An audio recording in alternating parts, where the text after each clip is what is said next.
버스 정류장에서 하룻밤만 자도 돼요? 새쌍둥이가 벌벌 떨며 말했습니다.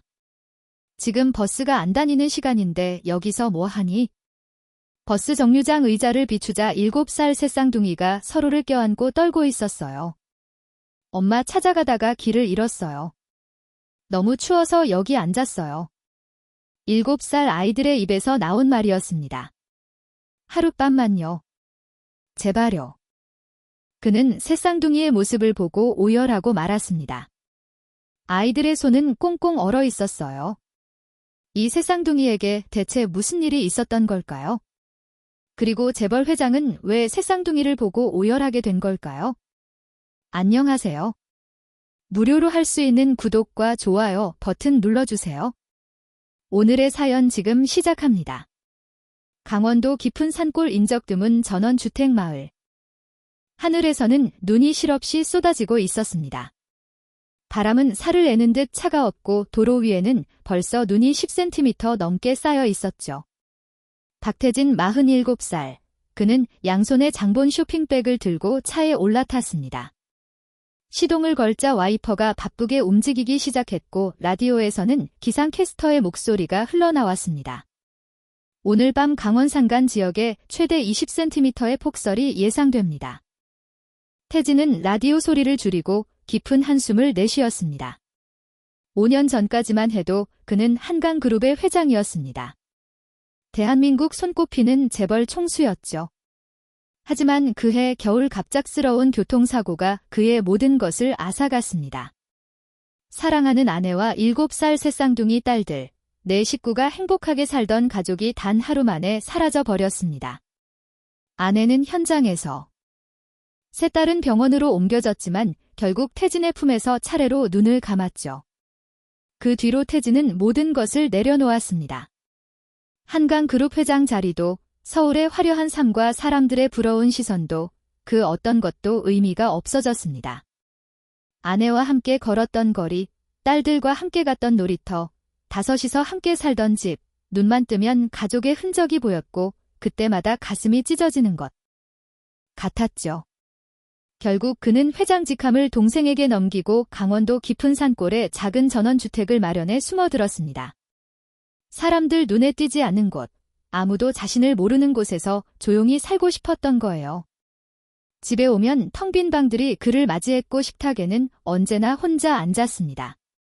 차는 천천히 언덕길을 올라갔습니다. 태진의 집은 마을 끝, 산자락 바로 아래에 있었죠. 대문 앞에는 낡은 버스 정류장이 하나 있었는데 지붕이 있고 삼면이 막혀 있어서 바람을 어느 정도 막아주는 구조였습니다. 눈보라 속에서 정류장은 희미한 가로등 불빛 아래 겨우 윤곽만 드러내고 있었습니다. 태진이 정류장을 지나치려는 순간이었습니다. 바람소리 사이로 뭔가 들리는 것 같았습니다. 아주 약하고 가느다란 아이 우는 소리 같은 것이요. 태진은 고개를 저었습니다. 잘못 들은 거라고 생각했죠. 그냥 지나가려 했습니다. 하지만 두 번째 울음소리가 들려왔습니다. 이번에는 더 또렷했어요. 태진의 손이 핸들 위에서 굳어졌습니다. 심장이 빠르게 뛰기 시작했습니다. 그는 길가에 차를 세우고 시동을 껐습니다. 창문을 조금 내리자 세 번째 울음소리가 귀에 들어왔습니다. 분명 아이 우는 소리였습니다. 태진은 코트를 여미고 차에서 내렸습니다. 발밑에 눈이 뽀드득 소리를 내며 밟혔죠. 그는 조심조심 버스 정류장 쪽으로 걸어갔습니다. 정류장 안쪽은 어두웠습니다. 가로등 불빛이 겨우 입구까지만 닿아 있었죠. 그때였습니다. 정류장 의자 위에 작은 그림자 3개가 보였습니다. 태진은 숨을 멈췄습니다. 눈을 크게 뜨고 다시 보니 믿을 수 없는 광경이 눈에 들어왔습니다. 젖은 잠옷에 얇디-얇은 외투를 걸친 아이들. 그것도 똑같이 생긴 3명의 여자아이가 의자에 나란히 앉아 서로를 꼭 끌어안고 바들바들 떨고 있었던 거예요. 일란성 새쌍둥이였습니다. 7살쯤 되어 보이는 아이들이었죠. 태진의 눈이 크게 떨렸습니다. 새쌍둥이, 7살 여자아이, 5년 전 떠나보낸 자신의 딸들과 너무나 닮아 있었습니다.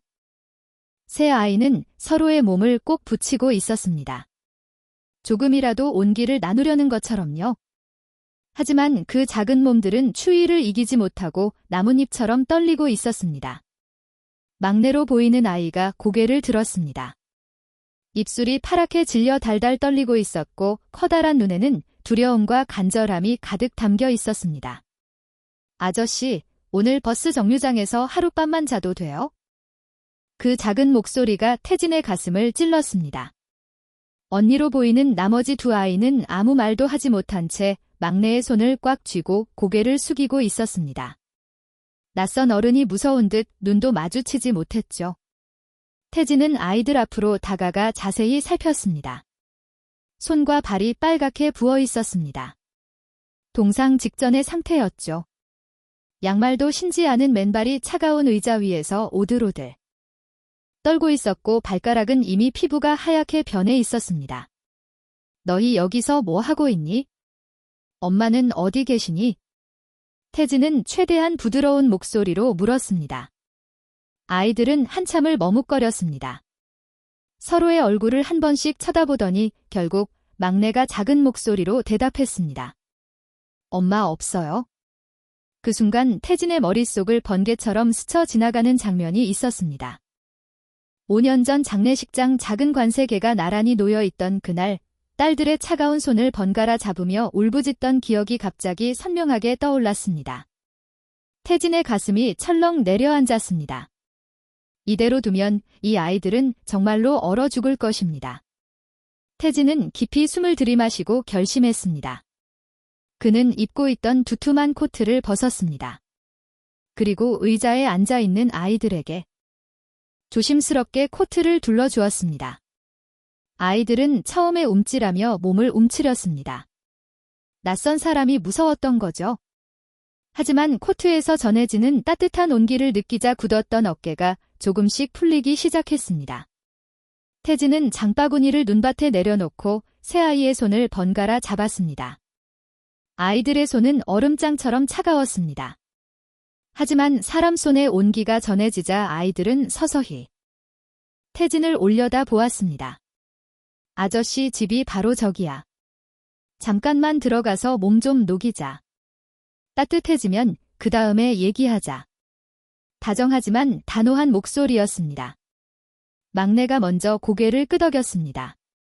태진은 가장 약해 보이는 막내를 품에 안아 올렸습니다. 그리고 나머지 두 아이의 손을 양손으로 꽉 잡았죠. 품에 안긴 막내의 몸무게가 팔에 느껴졌습니다.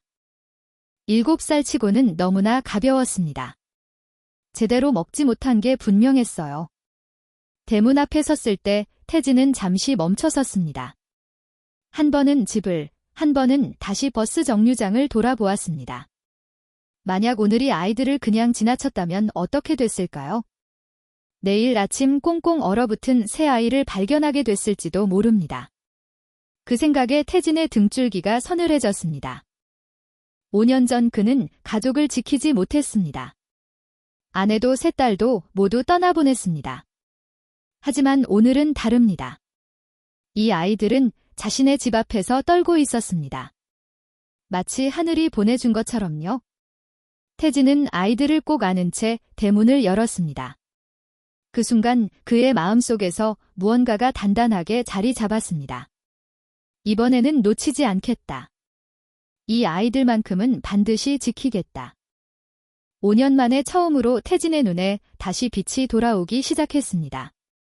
태진은 대문을 열고 아이들을 안으로 데리고 들어왔습니다. 현관 불을 켜자 따뜻한 공기가 아이들의 얼어붙은 볼을 감쌌습니다. 하지만 아이들은 여전히 몸을 잔뜩 움츠인 채 낯선 집안을 두리번거렸죠. 태진은 현관에 무릎을 꿇고 앉아 새아이의 젖은 신발을 하나씩 벗겼습니다. 신발이라고 부르기도 민망한 미천이 다 닳아 구멍난 고무신이었어요. 발에 묻은 눈과 얼음을 손수건으로 조심조심 닦아주는데 아이들의 발가락이 손에 닿았습니다. 얼음처럼 차가웠습니다. 태진의 손이 잠시 멈췄죠. 욕실로 가자. 손발 좀 녹여야겠다. 태진은 아이들을 욕실로 데려갔습니다. 욕조에 물을 받기 시작했는데 처음에는 미지근한 물로 시작했습니다. 동상에 걸린 손발을 갑자기 뜨거운 물에 담그면 안 된다는 걸 예전에 어디선가 들은 기억이 났거든요. 아이들은 욕조 앞에 서서 멍하니 물을 바라봤습니다. 마치 처음 보는 것처럼요. 자, 손부터 담가볼까? 미지근한 물이야. 천천히 녹여야 해. 태진이 막내의 손을 잡아 물에 넣어주자 아이가 움찔하며 얼굴을 찡그렸습니다. 아! 얼어붙었던 손에 물이 닿자 찌릿찌릿한 통증이 밀려온 거예요. 미지근한 물인데도 아이에게는 뜨겁게 느껴졌나 봅니다. 하지만 아이는 금세 억지 미소를 지어 보였습니다. 괜찮아요. 안 아파요. 그 모습에 태진의 가슴이 멍들어졌습니다. 겨우 7살인 아이가 아픈 걸 참고 괜찮다고 말하는 모습이요. 태진은 물 온도를 조금씩 높여가며 직접 아이들의 손을 잡아 부드럽게 문질러 주었습니다. 이제 따뜻해질 거야. 조금만 참자. 언니들도 차례로 손을 물에 담갔습니다. 세 아이 모두 처음에는 찡그렸지만 점점 굳었던 표정이 풀리기 시작했죠. 태진이 발을 씻겨주려고 아이들의 다리를 살피는데 그의 손이 멈췄습니다. 발목과 종아리에 누렇게 번진 멍자국이 여러 개 보였습니다. 오래된 멍이었어요. 긁힌 자국도 있었고 딱지가 앉은 상처도 있었습니다. 태진의 표정이 굳어졌습니다. 아이들이 벗어놓은 잠옷과 양말을 보니 여기저기 구멍이 나고 해져 있었습니다. 발바닥은 오래된 먼지와 상처로 검고 거칠었죠. 맨발로 얼마나 오래 다녔으면 이렇게 됐을까요? 등을 씻겨주려고 옷을 올리는 순간 태진은 숨을 멈췄습니다. 얇은 등에 가느다란 상처 자국이 여러 개 있었습니다. 그리고 손바닥 모양 같은 흔적도 보였죠. 누가 봐도 맞은 자국이었습니다. 태진은 한동안 말을 잇지 못했습니다. 목구멍이 막히는 것 같았어요. 누가 이렇게 했니? 태진이 최대한 부드러운 목소리로 물었습니다. 세 아이는 서로 눈치를 보았습니다. 한참을 머뭇거리다가 결국 막내가 작은 목소리로 대답했습니다. 우리가 잘못해서 맞았어요. 우리가 말 안 들어서요. 언니들도 따라서 말했습니다. 마치 외워서 말하는 것처럼 똑같은 말을요. 태진은 더 이상 묻지 않았습니다. 물어봐야 아이들만 더 힘들어질 것 같았거든요. 그는 조용히 일어나 창고처럼 쓰던 방으로 갔습니다. 5년 동안 한 번도 제대로 열지 않았던 방이었죠. 문을 여는 순간 한쪽 구석에 쌓여있는 이삿짐 상자들이 보였습니다. 5년 전 서울집에서 가져와 테이프도 뜯지 못한 채 내버려둔 상자들이었죠. 참아버리지 못했지만 열어볼 용기도 없었던 것들이에요. 태진은 떨리는 손으로 상자 하나를 열었습니다. 테이프를 뜯는 순간 익숙한 냄새가 코끝을 스쳤습니다. 아내가 즐겨 쓰던 섬유 유연제 냄새였어요. 태진의 눈시울이 붉어졌습니다. 상자 안에는 딸들이 입던 작은 파자마와 티셔츠가 고이 접혀 있었습니다. 5년 전 아내가 정리해둔 그대로였죠. 옷을 들고 욕실로 돌아온 태진은 아이들에게 마른 옷을 하나씩 나눠주었습니다.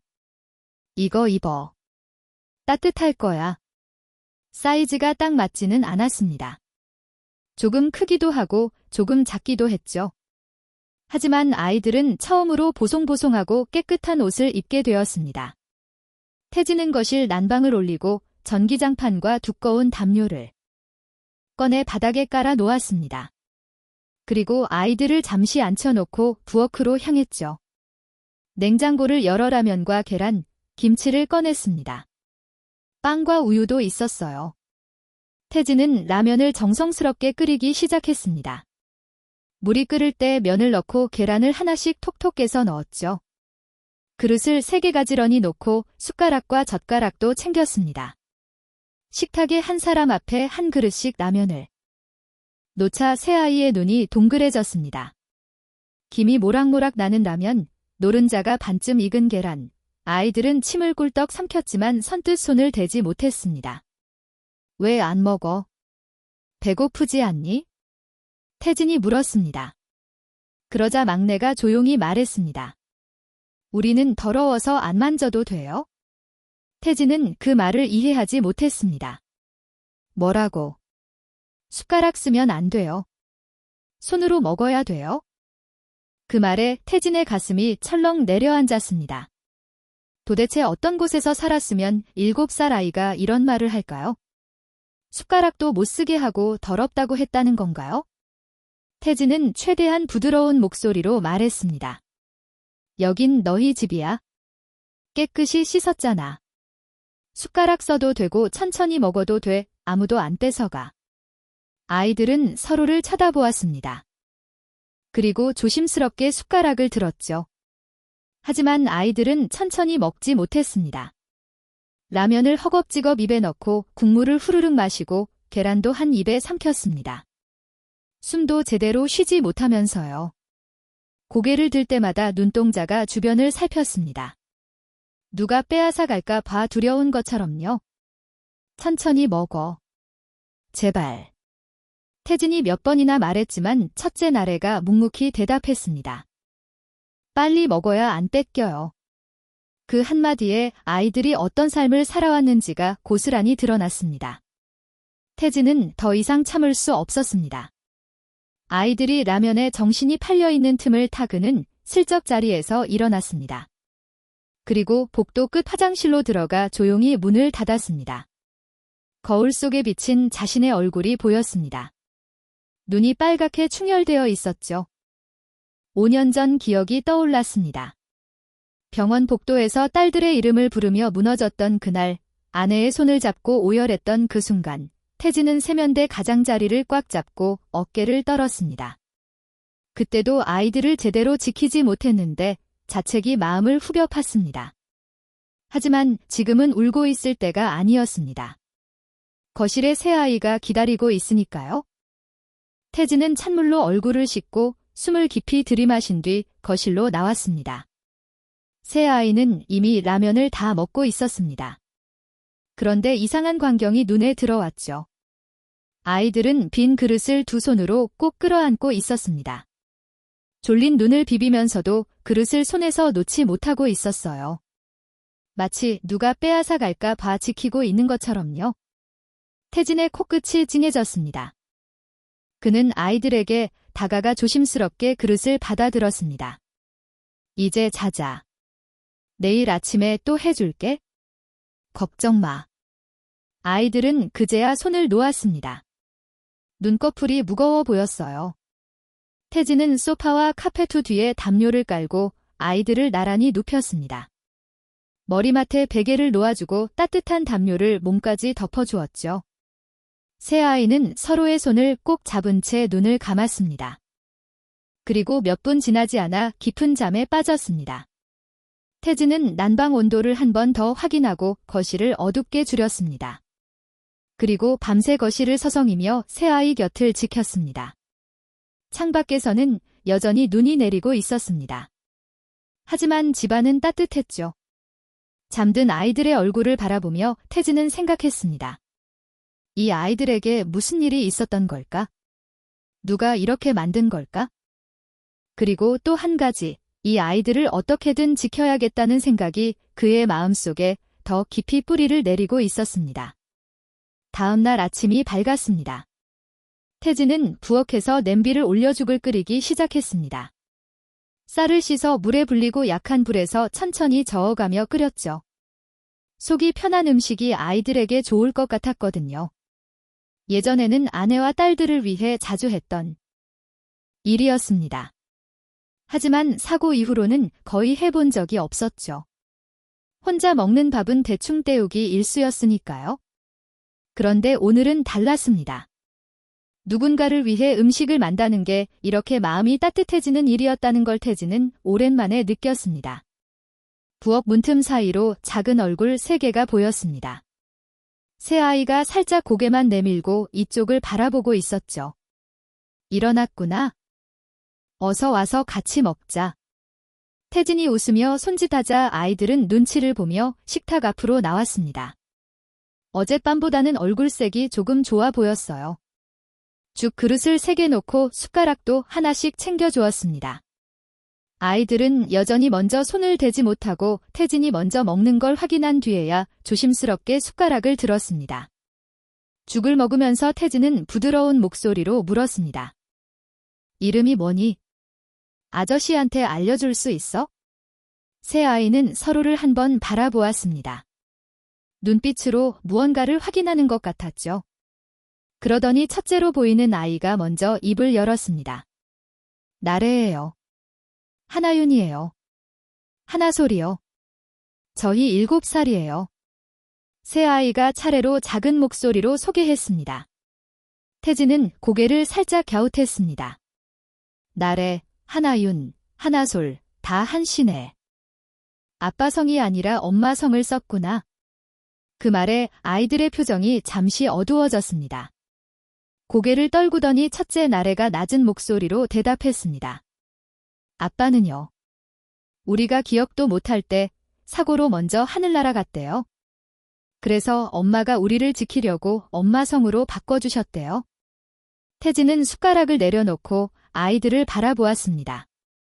이렇게 어린 나이에 아버지를 잃었구나. 가슴 한쪽이 멍들어졌습니다.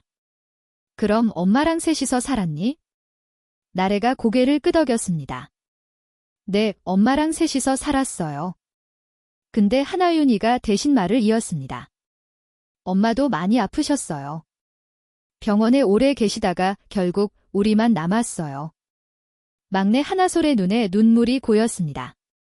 하지만 울지 않으려고 꾹 참는 게 보였어요. 엄마가 마지막에 그랬어요. 나래가 조용히 말했습니다. 셋이 절대 떨어지지 말고 서로 지켜줘라. 어디 가든지 셋이 같이 있어야 한다고요. 그 말을 듣는 순간 태진의 눈시울이 붉어졌습니다. 어린 딸 셋을 남기고 떠나야 했던 그 어머니의 마음이 어땠을까요? 엄마가 돌아가시고 나서 어디로 갔니? 태진이 나지막이 물었습니다. 나래가 천천히 입을 열었습니다. 친척이 없어서요. 복지사 아저씨가 다른 집을 찾아줬어요. 위탁 가정이라고 했어요. 하나윤이가 설명했습니다. 위탁 가정. 태진은 그 말을 듣고 고개를 끄덕였습니다. 부모가 없는 아이들을 대신 돌봐주는 가정이죠. 나라에서 양육비를 지원해주고 위탁 부모가 아이들을 키우는 제도입니다. 그 집에서 잘 지냈니? 태진의 질문에 새아이의 얼굴이 굳어졌습니다. 한참 동안 아무도 말이 없었습니다. 나래가 고개를 푹 숙인 채 속삭이듯 말했습니다. 처음에는 좋았어요. 과자도 주시고 TV도 보여주시고. 근데 얼마 안 가서 달라졌어요. 하나윤이가 덧붙였습니다. 설거지 하라고 했어요. 빨래도 하라고 했어요. 청소도요. 쓰레기도 우리가 버렸어요. 새아이가 번갈아가며 말했습니다. 7살 아이들에게 집안일을 시켰다고요? 태진은 이를 악물었습니다. 밥은 제대로 먹었니? 그 질문에 아이들의 눈이 흔들렸습니다. 나래가 고개를 저었습니다. 밥은요. 아저씨 아줌마가 먼저 드시고 남은 거 주셨어요. 냄비에 붙어있는 밥풀이나 김치 몇 조각이요. 배가 너무 고픈 날에는요. 하나솔이 말을 멈췄습니다. 나래가 대신 말했습니다. 몰래 쓰레기 봉투 열어서 남은 밥이랑 닭뼈 주워 먹었어요. 그 순간 태진의 숨이 막히는 것 같았습니다. 쓰레기 봉투를 뒤져서 먹었다고요? 겨우 7살 아이들이요. 한 번은요. 쓰레기 봉투 뒤지다가 걸렸어요. 아저씨한테요. 그날 많이 맞았어요. 하나윤이가 머뭇거리며 말했습니다. 그 뒤로는요. 배가 고파도 쓰레기통 쪽으로 가면 온몸이 떨렸어요. 나래가 말했습니다. 바닥을 기어다니면서 걸레질했어요. 무릎이 까졌어요. 설거지 물에 손이 불어서 터졌어요. 우는 소리 내면 더 맞는다고 해서 참았어요. 새아이가 번갈아가며 말했습니다. 마치 오래 참아왔던 이야기를 쏟아내는 것처럼요. 그 사람들이 뭐라고 했니? 태진이 간신히 물었습니다. 나래의 얼굴이 더 어두워졌습니다. 너희 같은 애들은 길에서 주워왔다고 했어요. 없어도 아무도 안 찾는다고요. 하나솔의 눈에서 결국 눈물이 흘러내렸습니다. 우리가 진짜 쓰레기인 줄 알았어요. 태진은 더 이상 참을 수 없었습니다. 그는 자리에서 일어나 새아이에게 다가갔습니다. 그리고 아이들을 한꺼번에 꼭 끌어안았죠. 너희는 쓰레기가 아니야? 절대로. 그런 말하는 사람들이 잘못된 거야? 너희 잘못이 아니야? 새아이는 태진의 품에서 엉엉 울기 시작했습니다. 그동안 참아왔던 눈물이 한꺼번에 터져 나온 거예요. 한참을 울고 나서 아이들이 조금 진정되었습니다. 태진은 다시 식탁에 앉아 물었습니다. 그런데 어젯밤에 왜 그 집을 나왔니? 그 눈보라 치는 밤에. 나래가 코를 훌쩍이며 대답했습니다. 엄마 산소에 가고 싶었어요. 엄마한테 우리 힘들다고 말하고 싶었어요. 셋이서 밤마다 약속했어요. 언젠가 꼭 엄마 산소에 가자고요. 하나솔이 말했습니다. 그 아저씨 아줌마가 술 많이 마시고 잠들었을 때 몰래 나왔어요. 작은 가방에 엄마 사진이랑 과자 한 봉지 챙겼어요. 하나윤이가 말했습니다. 엄마랑 예전에 몇 번 갔던 산길을 따라 올라갔어요. 근데 눈이 너무 많이 와서 길을 잃었어요. 비석도 안 보이고. 나래가 말을 이었습니다. 그래서 산에서 내려왔는데 버스 정류장이 보였어요. 지붕이 있으니까 눈이 덜 맞을 것 같았어요. 오늘 밤만 여기서 자고 내일 다시 찾자고 했어요. 집에 돌아가면 또 맞을까 봐요. 차라리 밖에서 자는 게 나았어요. 하나솔이 떨리는 목소리로 말했습니다. 그 말이 태진의 가슴을 찔렀습니다. 집보다 눈 오는 밖이 낫다니. 그게 무슨 집입니까? 태진은 깊은 숨을 내쉬었습니다. 그리고 또렷한 목소리로 말했습니다. 그 집엔 다시 안 보낼 거야? 세 아이가 동시에 고개를 들었습니다. 믿기지 않는다는 표정이었어요. 여긴 너희 집이야. 이제 이 집이 너희 마지막 정류장이야. 나래가 떨리는 목소리로 물었습니다. 그럼 우리 여기 살아도 돼요? 정말이요? 태진은 고개를 끄덕였습니다. 그래, 여기 살자. 아저씨가 지켜줄게. 그 말을 듣는 순간 새아이의 눈에서 다시 눈물이 흘러내렸습니다. 하지만 이번에는 슬픈 눈물이 아니었어요. 안도와 기쁨이 뒤섞인 눈물이었죠. 태진은 떨리는 손으로 아이들의 머리를 한 명씩 쓰다듬었습니다.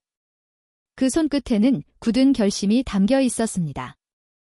이번에는 절대 놓치지 않겠다. 이 아이들만큼은 반드시 지키겠다. 창밖으로 아침 햇살이 비쳐 들어왔습니다. 어젯밤의 눈보라는 그치고 하늘이 맑게 개어 있었죠. 태진은 창밖을 바라보았습니다. 멀리 버스 정류장이 보였습니다. 어젯밤 그곳에서 떨고 있던 새 아이를 떠올리자 다시 한번 마음이 단단해졌습니다. 새로운 아침이었습니다. 태진에게도 새 아이에게도요. 그날 저녁 아이들이 거실 바닥에서 깊이 잠든 뒤였습니다. 태진은 거실 한쪽 스탠드 조명만 켜놓고 혼자 식탁에 앉았습니다. 손에는 작은 메모지와 펜이 들려 있었죠. 그는 메모지 맨 위에 크게 적었습니다. 아이들 지키기. 하지만 그 아래로는 아무것도 쓰지 못했습니다. 법적으로 이 아이들을 지키려면 무엇부터 해야 할지 도무지 감이 잡히지 않았거든요. 태진은 펜을 내려놓고 한숨을 내쉬었습니다. 수천억 원이 오가는 계약서에도 거침없이 서명하던 사람이었지만 이런 일은 난생 처음이었죠. 그때 문득 한 사람이 떠올랐습니다. 대학 시절부터 믿고 지내던 친구 장민석이었어요. 지금은 서울에 있는 큰 로펌에서 변호사로 일하고 있는 친구였죠. 태진은 한참을 망설였습니다. 시계를 보니 밤 11시가 넘어 있었거든요. 이 시간에 전화해도 될까 고민하다가 결국 휴대폰을 집어들었습니다. 신호음이 3번쯤 울리자 익숙한 목소리가 들려왔습니다. 얘야, 이 시간에 웬일이야? 무슨 일 있어? 민석의 목소리는 졸린 듯하면서도 걱정이 섞여 있었습니다. 오랜만이다. 갑자기 전화해서 미안하고.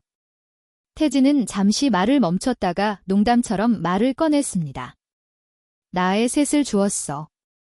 전화 너머 민석이 헛기침을 치는 소리가 들렸습니다. 무슨 소리야 갑자기? 태진은 어젯밤 있었던 일을 처음부터 설명하기 시작했습니다. 눈보라 치던 저녁, 버스 정류장 의자 밑에서 떨고 있던 새 아이를 발견한 일, 아이들 몸에 남아있던 멍과 상처들. 위탁 가정에서 학대를 당하고 도망쳐 나온 것 같다는 이야기까지요. 민석은 처음에는 농담인 줄 알았다가 이야기가 계속되자 점점 말이 없어졌습니다. 한참 뒤에야 그가 입을 열었습니다. 진짜구나. 그 아이들 지금 내 집에 있는 거야? 응, 거실에서 자고 있어? 내일 아침에 또 죽 끓여줘야 해. 태진의 목소리는 담담했지만 그 안에는 단단한 결심이 담겨 있었습니다. 민석은 잠시 침묵하더니 낮은 목소리로 말했습니다. 일단 아이들 몸 상태부터 확인해야 해. 병원 기록이 있어야 나중에 증거가 되거든. 내가 아는 소아과 의사가 있어?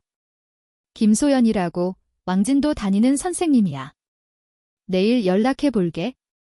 태진은 고개를 끄덕이듯 응이라고 짧게 대답했습니다. 그리고 태진아, 이거 쉬운 일 아니야. 각오해야 돼. 민석의 목소리가 진지해졌습니다. 알겠어. 그래도 해야겠어? 이 아이들을 다시 그 집에 보낼 수는 없으니까. 전화를 끊은 뒤 태진은 다시 메모지를 바라보았습니다. 아까는 아무것도 쓰지 못했는데 이제 조금씩 뭔가가 보이기 시작했죠. 그는 펜을 들어 천천히 적기 시작했습니다. 병원 기록 만들기, 변호사 상담, 아동보호기관 연락. 밤이 깊어가는 동안 태진은 거실 불빛 아래에서 혼자 메모지를 채워나갔습니다. 다음 날 오후 현관 초인종이 울렸습니다.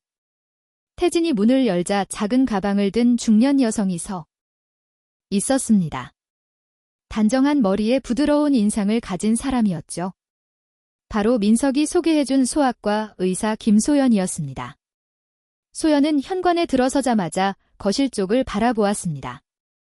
소파 뒤에서 새아이가 고개만 살짝 내밀고 이쪽을 지켜보고 있었거든요. 소연은 아이들을 향해 환하게 웃었습니다. 안녕. 선생님은 병원에서 왔어. 근데 주사 안 놓아. 걱정하지 마. 아이들은 여전히 경계하는 눈빛이었습니다. 처음 보는 어른 앞에서 쉽게 마음을 열지 못하는 게 당연했죠. 태진이 다가가 아이들 손을 잡아주었습니다. 이 선생님은 좋은 분이야. 아저씨 친구가 보내준 분이야?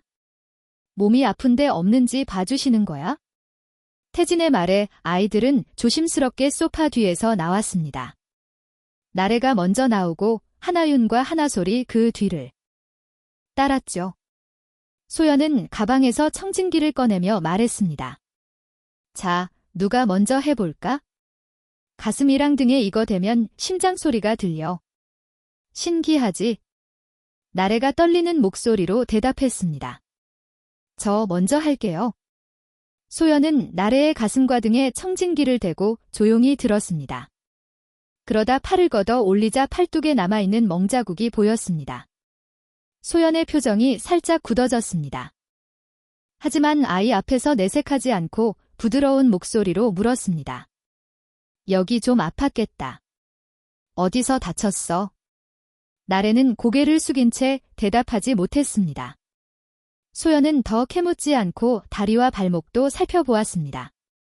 발목에는 누렇게 번진 오래된 멍자국이 여러 개 남아 있었죠. 세 아이 모두 진찰을 마친 뒤 소연은 나래에게 물었습니다. 요즘 밥은 잘 먹었어? 나래가 고개를 저으며 작은 목소리로 대답했습니다. 여기 와서 처음 배부르게 먹었어요. 그 말에 방 안 공기가 잠시 멈춘 듯 고요해졌습니다. 소연은 입술을 꾹 다물고 고개를 끄덕였습니다. 진찰이 끝난 뒤 소연은 아이들을 거실에 앉혀놓고 태진과 함께 부엌으로 갔습니다. 아이들이 듣지 못하도록 목소리를 낮춰서 말했죠. 태진 씨. 아이들 몸 상태를 보면 그냥 넘어갈 수 있는 수준이 아니에요. 멍 자국들이 한두 번 넘어져서 생긴 게 아니거든요. 시간이 다르게 된 멍들이 여러 군데 있어요. 반복적으로 맞았다는 뜻이에요. 태진의 얼굴이 굳어졌습니다. 영양 상태도 좋지 않아요. 7살 아이들 평균보다 체중이 많이 부족해요.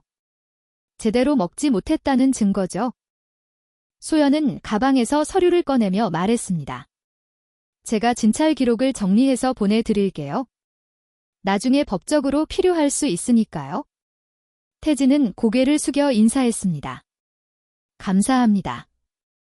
정말 감사합니다. 그때 현관 초인종이 다시 울렸습니다.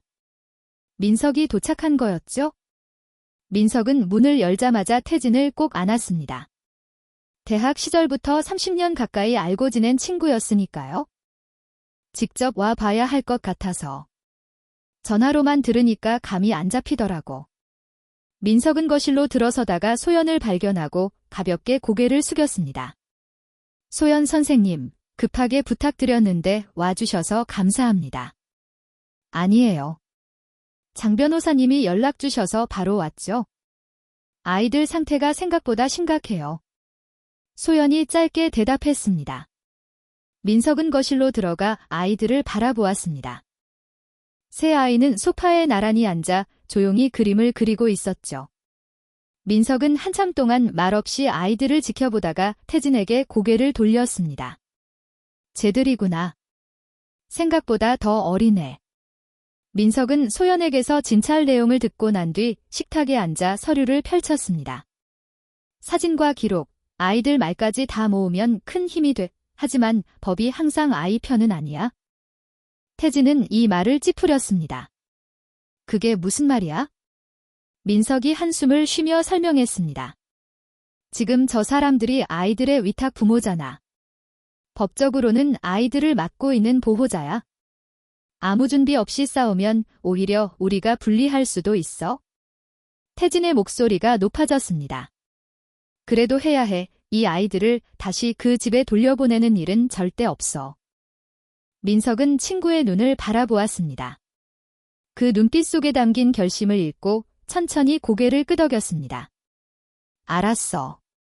같이 해보자. 내가 아동보호 전문기관에 아는 사람이 있어.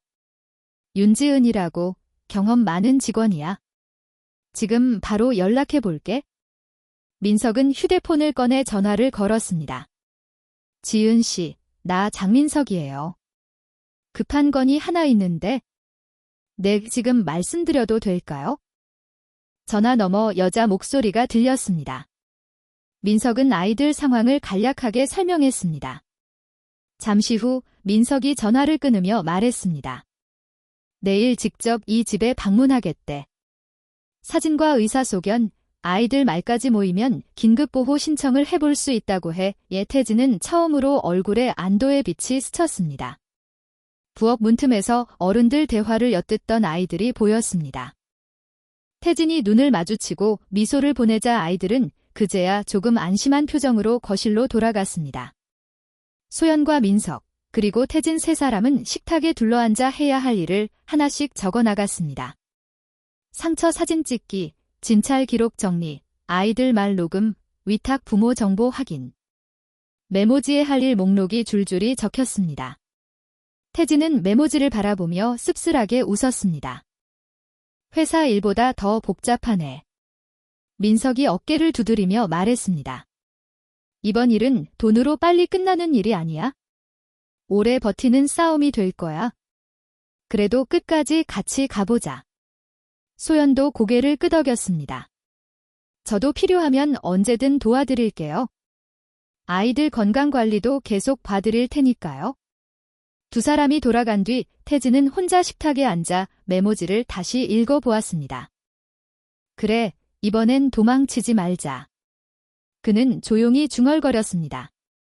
메모지 한 장을 접어 지갑 안에 넣으며 태진은 이 싸움이 단순한 동정이 아니라는 걸 느꼈습니다.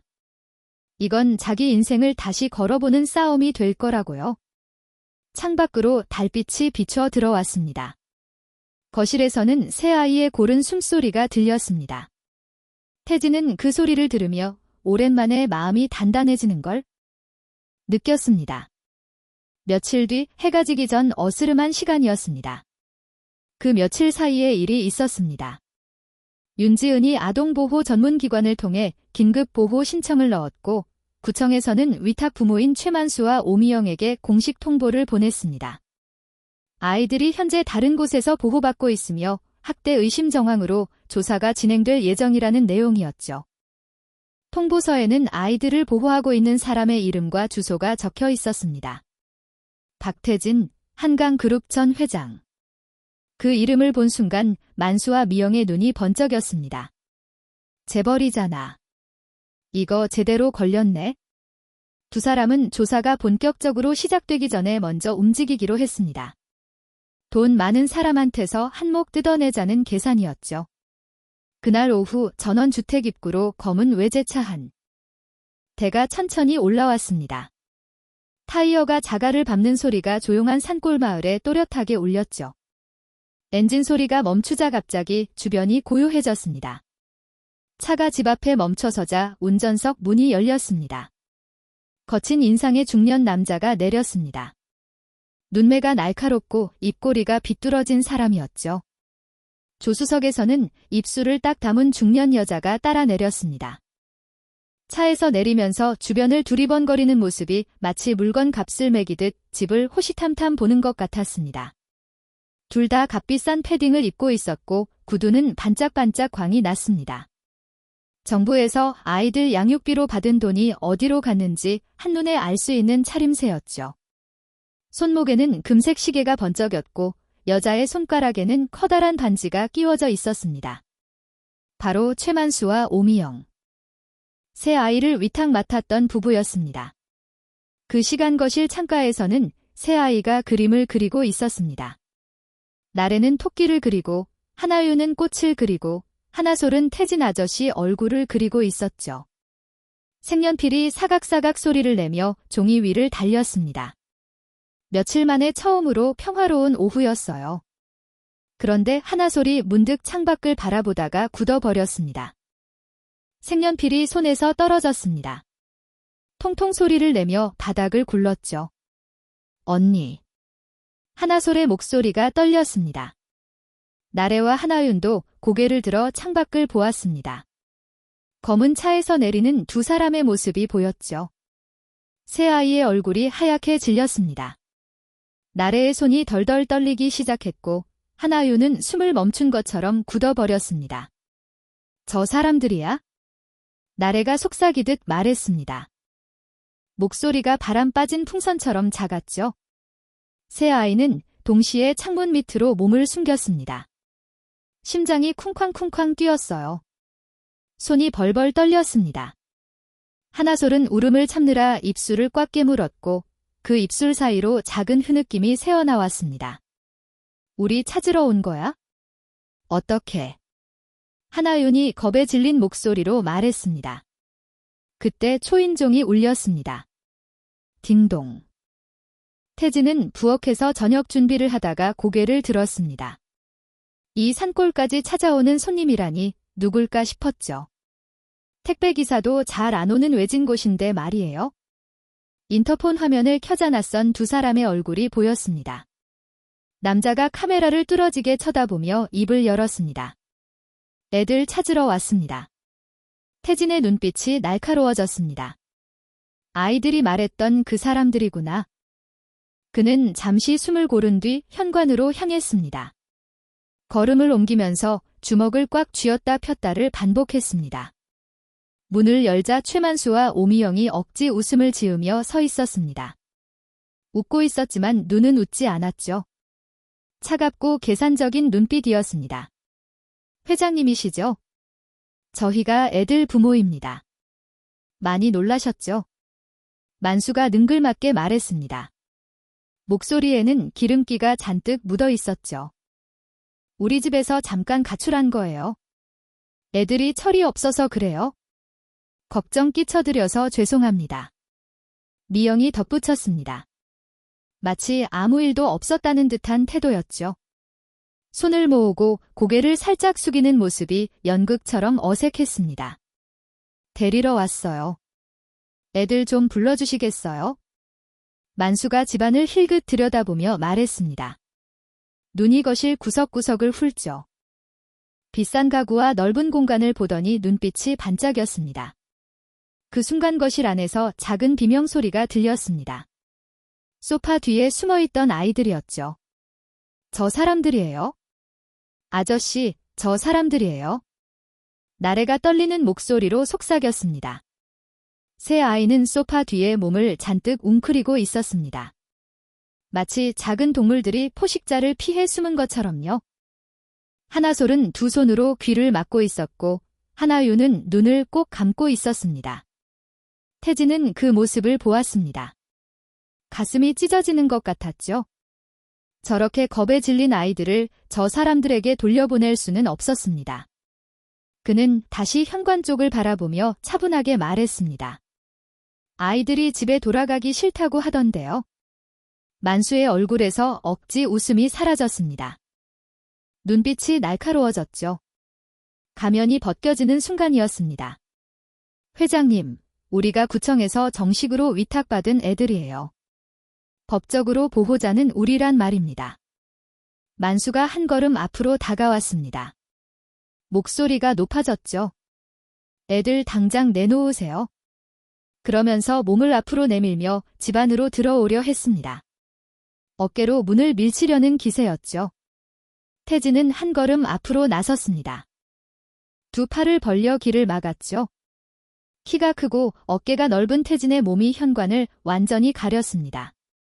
아이들이 겁먹고 있습니다. 이 이상은 안 됩니다. 태진의 목소리는 낮았지만 단호했습니다.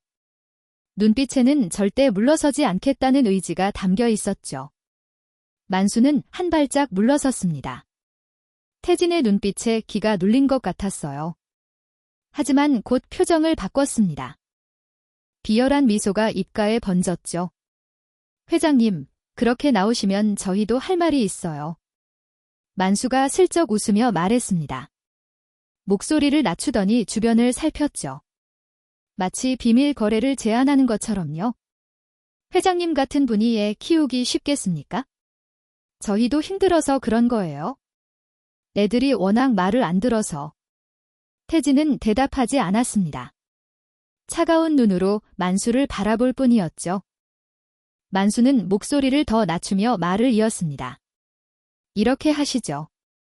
200억만 주시면 깔끔하게 양육권 넘겨드리겠습니다. 서류 정리도 저희가 다 할게요. 어차피 회장님한테 200억이 뭐 대수겠습니까? 순간 태진의 눈에 불꽃이 튀었습니다. 주먹이 부르르 떨렸죠. 아이들을 돈으로 생각하시나요? 태진의 목소리가 낮게 깔렸습니다. 분노를 억누르고 있는 게 느껴졌죠. 만수는 전혀 기죽지 않았습니다. 오히려 능청스럽게 웃으며 말했습니다. 회장님, 돈은 평생 써도 남잖아요. 애들 키우기 힘들면 서로 좋게 해결하자는 거죠. 저희가 손해보는 장사 아닙니까? 애들 키우는데 드는 비용이 장난이 아니거든요. 옆에서 있던 미영이 끼어들었습니다. 회장님, 요즘 세상에 이런 일사건 나가면 얼마나 시끄러워지는지 아시죠? 미영의 목소리에는 협박이 섞여 있었습니다. 눈을 가늘게 뜨고 태진을 올려다 보았죠. 재벌 회장이 가난한 집 아이들 데려갔다. 이런 이야기 기자들이 좋아할 것 같은데요. 인터넷에 퍼지면 회장님 회사 이미지가 어떻게 될까요? 주가도 떨어지고 난리가 나겠죠? 태진은 이를 악물었습니다. 관자놀이에 핏줄이 불끈셨죠. 안에서 끓어오르는 분노를 누르기 위해 한 번 눈을 감았습니다. 잠시 후 그는 표정을 비우고 말했습니다. 생각해보죠. 오늘은 여기까지만 하시죠. 태진이 문 쪽을 가리켰습니다. 만수와 미영은 서로를 바라보더니 코웃음을 치며 돌아섰습니다. 잘 생각하세요. 연락 기다리겠습니다. 너무 오래 끌면 곤란해지실 거예요.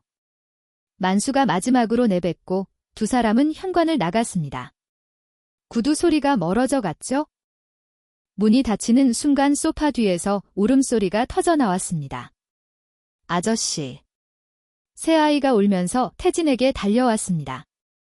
나래가 태진의 허리를 꽉 잡고 매달렸습니다. 작은 손이 태진의 옷을 움켜쥐었죠. 다시 그 집에 가기 싫어요? 제발 보내지 말아주세요. 하나윤과 하나솔도 태진의 옷자락을 붙잡고 엉엉 울었습니다.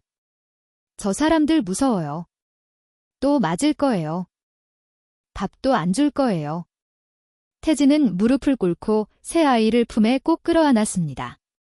아이들의 작은 몸이 떨리고 있었어요. 눈물이 태진의 옷을 적셨습니다. 절대 그런 일 없다. 태진의 목소리는 단호했습니다. 아저씨가 여기까지 데려왔잖아. 끝까지 책임진다. 아무도 너희 데려가지 못하게 할 거야. 알았지? 아이들은 태진의 품에서 한참을 울었습니다. 태진은 아이들의 등을 토닥이며 계속 말했습니다. 괜찮아. 괜찮아. 아저씨가 지켜줄게. 무슨 일이 있어도 지켜줄게. 한편 집을 떠난 만수와 미영은 차에 올라탔습니다. 만수가 시동을 걸며 낄낄 웃었습니다. 역시 돈 많은 놈이 좋아. 200억이면 평생 놀고 먹겠네. 미영도 따라 웃었습니다. 립스틱 바른 입술이 실룩거렸죠. 정부에서 애들 이름으로 들어오는 돈도 쏠쏠했는데 200억이면 비교도 안 되지. 잘 됐네. 그 인간 표정 봤어? 애들한테 정 붙었나 봐. 더 불러도 줄 것 같던데. 300억 부를 걸 그랬나? 두 사람은 아이들을 완전히 돈으로만 보고 있었습니다. 사람이 아니라 물건처럼요. 그런데 그 대화를 누군가 듣고 있었습니다. 차가 출발하기 전 근처 작은 가게 앞에서 담배를 피우고 있던 동네 주민이었죠. 50대 남자였는데 담배 연기를 뱉느라 살짝 내린 창문 틈 사이로 두 사람의 낄낄거리는 목소리가 새어나왔습니다. 역시 돈 많은 놈이 좋아. 200억이면 평생 놀고 먹겠네. 저 사람들 아이들을 돈으로만 이야기하더라. 그 주민은 고개를 갸우뚱하며 중얼거렸습니다. 이 작은 목격이 나중에 중요한 증언이 될 줄은 그때는 아무도 몰랐죠.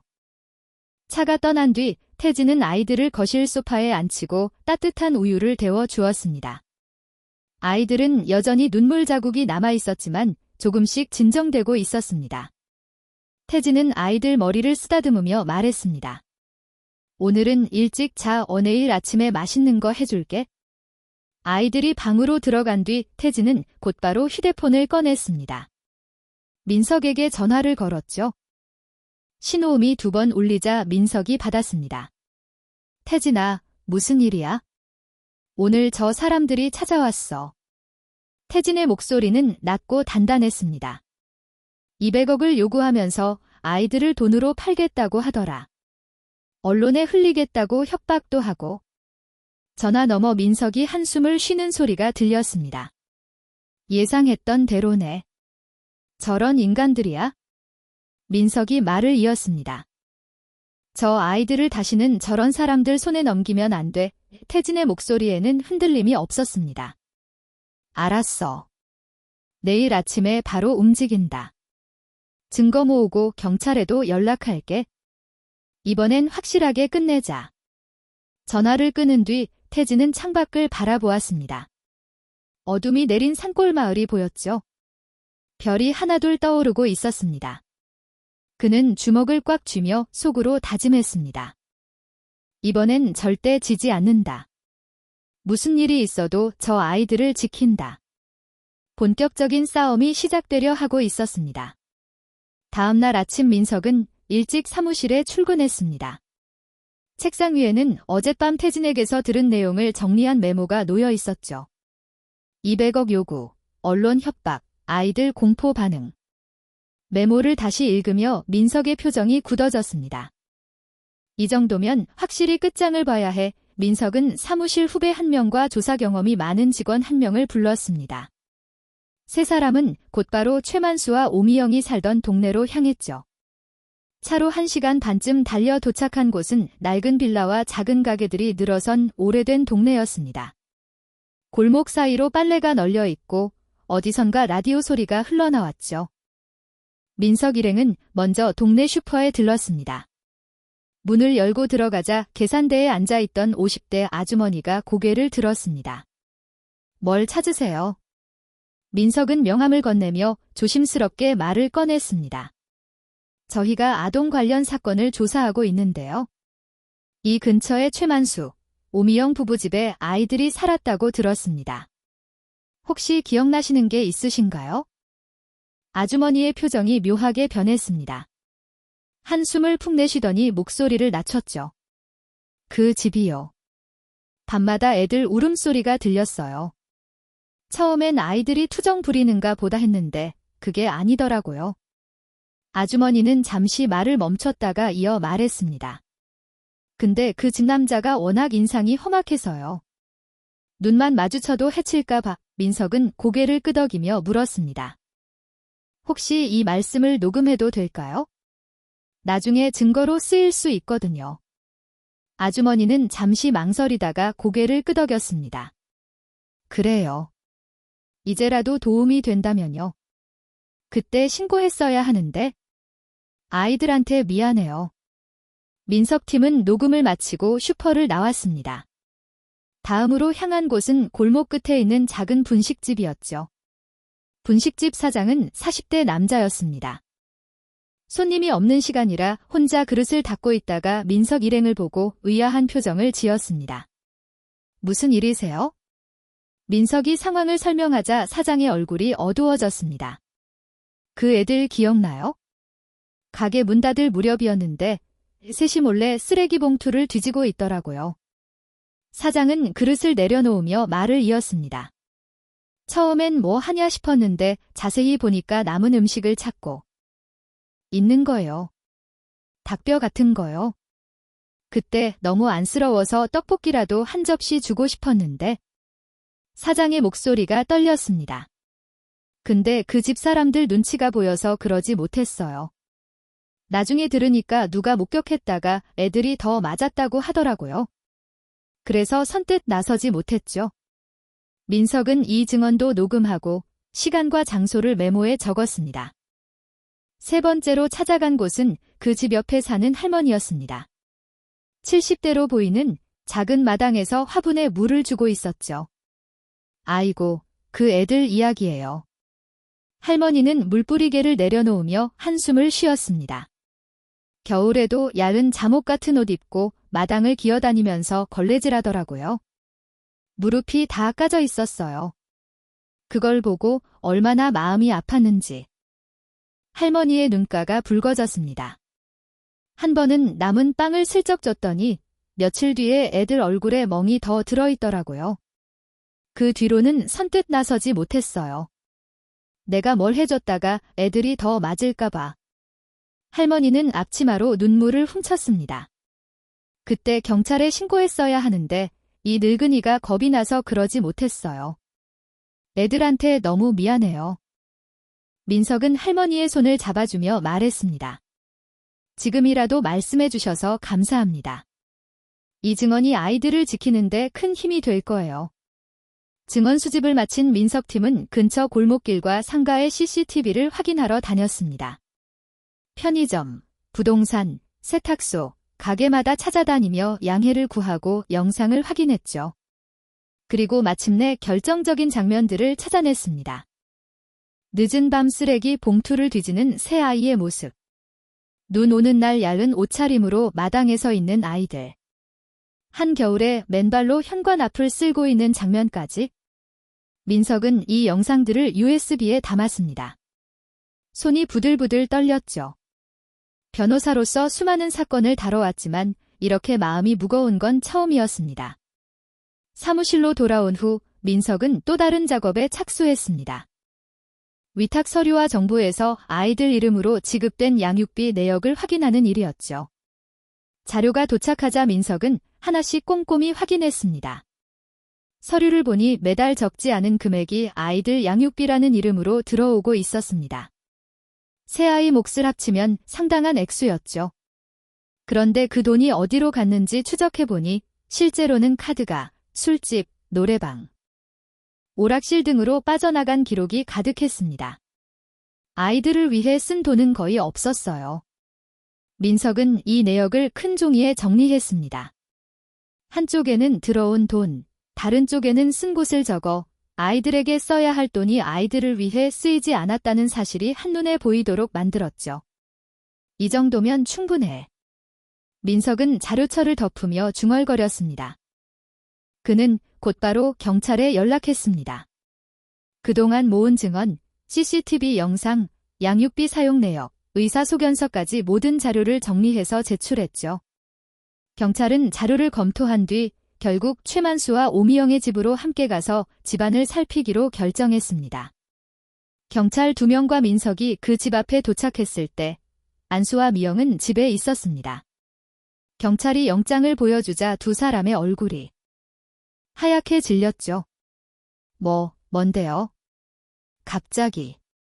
만수가 더듬거렸지만 경찰은 묵묵히 집 안으로 들어갔습니다. 집안을 둘러보던 경찰은 2층으로 올라가는 좁은 계단 끝에서 다락방 같은 작은 방 하나를 발견했습니다. 방문을 열자 경찰의 표정이 굳어졌습니다. 방 안에는 작은 이불 3장과 허름한 베개가 바닥에 놓여 있었습니다. 창문도 없는 좁은 공간이었죠. 그리고 문 바깥쪽에는 자물쇠가 달려 있었습니다. 아이들을 가둬뒀던 방이 분명했습니다. 벽 한쪽에는 얇은 막대기와 회초리가 기대어 있었습니다. 벽지에는 희미한 손자국과 발자국 흔적이 남아 있었죠. 오랫동안 맞아온 흔적이었습니다. 경찰 한 명이 고개를 저으며 말했습니다. 이건 말이 안 되네요. 부엌 싱크대 아래에서는 상한 음식과 냄새나는 그릇들이 쌓여 있었습니다. 만수와 미영은 애들이 안 먹어서 버린 거다라고 변명했지만 제대로 된 식사가 이루어지지 않았다는 건 누가 봐도 알 수 있었죠. 경찰은 방과 집 구석구석을 사진과 동영상으로 남기고 회초리와 자물쇠 같은 중요한 물건들을 증거로 챙겨 나왔습니다. 같은 시간, 태진의 차는 눈 덮인 산길을 내려오고 있었습니다. 민석에게서 오늘 경찰이 움직인다는 연락을 받은 태진은 아이들이 혹시라도 불안해할까 봐 일부러 먼 외출을 계획한 거였죠. 여기서 백화점이 있는 시내까지는 꽤 멀어. 1시간 넘게 가야 해. 드라이브 한다고 생각하고 다녀오자. 태진의 말에 뒷좌석에 앉은 아이들은 눈을 동그랗게 떴습니다. 백화점이나 시내라는 말이 낯선 듯 했죠. 차는 구불구불한 산길을 지나 뻥 뚫린 국도로 접어들었습니다. 창밖 풍경이 빠르게 지나갔죠. 아이들은 창문에 얼굴을 딱 붙이고 바깥 세상을 구경했습니다. 하얀 눈으로 덮인 산이 지나가고 점점 집들이 많아지고 높은 건물이 하나둘 보이기 시작했습니다. 우와! 건물이 엄청 커요. 하나윤이 높은 빌딩을 보며 입을 다물지 못했습니다. 좁은 다락방과 낡은 동네에만 갇혀 살던 아이들에게는 평범한 도시 풍경조차 신기한 세상이었던 거죠. 태진은 룸미러로 아이들의 그런 모습을 보며 씁쓸한 미소를 지었습니다. 이제 더 넓은 세상만 보여줄게. 속으로 다짐했죠. 1시간 반을 달려 도착한 곳은 도시 중심가의 큰 백화점이었습니다. 지하주차장에 차를 대고 에스컬레이터를 타고 올라가자 화려한 조명과 많은 사람들이 눈에 들어왔습니다. 아이들은 태진의 옷자락을 꼭 잡고 잔뜩 움츠러들었습니다. 사람이 많은 곳이 무서운 듯했죠. 괜찮아. 아저씨 손 놓지 않으면 길 안 잃어버려. 태진은 아이들의 보폭에 맞춰 천천히 걸었습니다. 아동복 매장에 들어서자 아이들은 걸음을 멈췄습니다. 알록달록한 옷들이 빼곡히 걸려 있었죠. 여기서 골라도 돼요? 하나윤이 조심스럽게 물었습니다. 그래. 각자 마음에 드는 거 골라봐. 아이들은 서로를 바라보다가 천천히 옷걸이 사이를 돌아다니기 시작했습니다. 손을 뻗어 옷을 만져보다가도 혹시 혼날까 봐 금방 손을 거뒀죠. 태진은 그 모습을 보며 가슴이 아팠습니다. 괜찮아. 만져봐도 돼, 입어봐도 되고. 태진의 말에 아이들은 조금씩 용기를 냈습니다. 나래는 분홍색 점퍼를, 하나유는 하늘색 점퍼를, 하나솔은 연두색 점퍼를 골랐죠. 이거 진짜 우리 거예요? 하나솔이 점퍼를 꼭 안으며 물었습니다. 그래, 이제 네 거야. 태진은 점퍼뿐 아니라 장갑과 털모자도 각자에게 맞는 걸로 골라주었습니다. 계산대에서 돈을 내는 태진을 아이들은 신기한 듯 바라보았죠. 점심시간이 되어 푸드코트로 갔습니다. 태진은 우동과 돈가스를 시켜주었죠. 음식이 나오자 아이들은 또다시 물었습니다. 이거 다 먹어도 돼요? 그럼. 남기면 포장해서 집에 가져가서 또 먹자. 아이들은 조심조심 젓가락을 들었습니다. 예전처럼 허겁지겁 먹지는 않았지만 여전히 주변을 살피는 눈빛은 남아있었죠. 식사를 마친 뒤 장난감 코너를 지나가다 아이들의 발걸음이 느려졌습니다. 작은 토끼 인형과 색연필 세트 앞에서 발을 멈춘 거였죠. 저거 예쁘다. 나래가 작은 목소리로 말했습니다. 하지만 손을 뻗지는 못했어요. 태진이 물었습니다. 갖고 싶어. 아이들은 고개를 끄덕이다가 금방 고개를 저었습니다. 아니에요. 괜찮아요. 태진은 말없이 토끼 인형 3개와 색연필 세트를 집어들었습니다. 이거 진짜 우리 거예요? 하나솔이 또 물었습니다. 태진은 웃으며 대답했습니다. 그래, 이제 네 거다. 집으로 돌아오는 차 안에서 새 아이는 뒷좌석에서 나란히 기대어 잠이 들었습니다. 새 점퍼를 입고 토끼 인형을 품에 안은 채로요. 태진은 백미러로 아이들의 얼굴을 바라보았습니다. 평화로운 얼굴이었죠. 이 아이들을 위해서라면 어떤 싸움도 할 수 있겠다. 태진은 마음속으로 다짐했습니다. 그날 저녁 민석에게서 전화가 왔습니다. 태진아. 오늘 경찰이랑 그 집에 다녀왔어. 민석의 목소리는 무거웠습니다. 아이들이 갇혀있던 방을 찾았어. 자물쇠가 달린 다락방이었어. 벽에는 맞은 자국이 남아있었고 회초리도 있었어. 태진은 눈을 감았습니다. 주먹이 부르르 떨렸죠. 이 정도면 저 사람들이 빠져나가기 힘들다. 증거가 충분해. 민석의 말에 태진이 짧게 대답했습니다. 고맙다. 끝까지 가자. 전화를 끊은 뒤 태진은 창밖을 바라보았습니다. 어둠이 내린 산골 마을이 보였죠. 거실에서는 새 아이가 새로 산 색연필로 그림을 그리고 있었습니다. 토끼 인형을 옆에 두고 웃으면서요. 태진은 그 모습을 오래도록 바라보았습니다. 이제 곧 진짜 싸움이 시작될 거였습니다. 몇 주가 흘렀습니다. 최만수와 오미영 부부는 경찰 조사를 거쳐 결국 손이 뒤로 묶인 채 호송차에 올라탔습니다. 형사 2명이 양쪽에서 팔을 잡고 차에 태웠죠. 만수는 고개를 푹 숙이고 있었고 미영은 연신 억울하다고 중얼거렸습니다. 동네 사람들은 멀리서 그 모습을 지켜보았습니다. 슈퍼 아주머니도 분식집 사장도 이웃 할머니도 창문 너머로 그 장면을 보았죠. 호송차가 골목을 빠져나갈 때까지 아무도 입을 열지 않았습니다. 이제라도 잘 됐다. 누군가 조용히 말했습니다. 하지만 모두의 얼굴에는 후회가 묻어 있었어요. 그때 신고했더라면, 조금만 더 용기를 냈더라면. 그런 생각이 동네 곳곳에 조용히 퍼졌습니다. 그리고 드디어 첫 재판 날이 왔습니다. 법원 건물 앞에는 이른 아침부터 사람들이 모여 있었습니다. 카메라와 마이크를 든 기자 몇 명이 입구 앞에 서 있었죠. 손에 든 취재 메모에는 재벌 회장이 학대당한 아이 셋을 지키다 같은 제목이 적혀 있었습니다. 태진은 아이들을 법정에 직접 데려갈 수 없었습니다. 아이들이 그 사람들 얼굴을 다시 보면 얼마나 무서워할지 뻔했거든요. 밤마다 악몽을 꾸던 아이들이었습니다. 그래서 아이들은 집에서 윤지은과 함께 있기로 했습니다. 태진은 아침 일찍 정장을 차려입고 아이들 머리를 한 번씩 쓰다듬은 뒤 현관을 나섰죠. 금방 올게. 오늘 저녁은 맛있는 거 시켜 먹자. 아이들은 고개를 끄덕이며 손을 흔들었습니다. 하지만 눈빛에는 불안이 가득했어요. 나래가 태진의 옷자락을 잡았다가 놓기를 반복했죠. 법원에 도착한 태진은 민석과 함께 법정 안으로 들어갔습니다. 방청석 한쪽 구석에 조용히 앉았죠. 민석이 태진의 어깨를 한 번 두드려 주었습니다. 잠시 후 피고석에 두 사람이 들어왔습니다. 최만수와 오미영이었습니다. 두 사람 모두 얼굴이 말라 있었고 눈 밑에는 그늘이 짙게 내려앉아 있었죠. 몇 주 사이에 확 늙어 보였습니다. 하지만 여전히 억울하다는 듯 눈을 지그시 뜨고 주변을 둘러보았습니다. 태진은 그 얼굴을 보는 순간 주먹을 꽉 쥐었습니다. 아이들이 이 사람들 앞에서 떨던 모습이 떠올랐거든요. 소파 뒤에 숨어서 저 사람들이에요라고 속삭이던 그날이요. 재판이 시작되었습니다.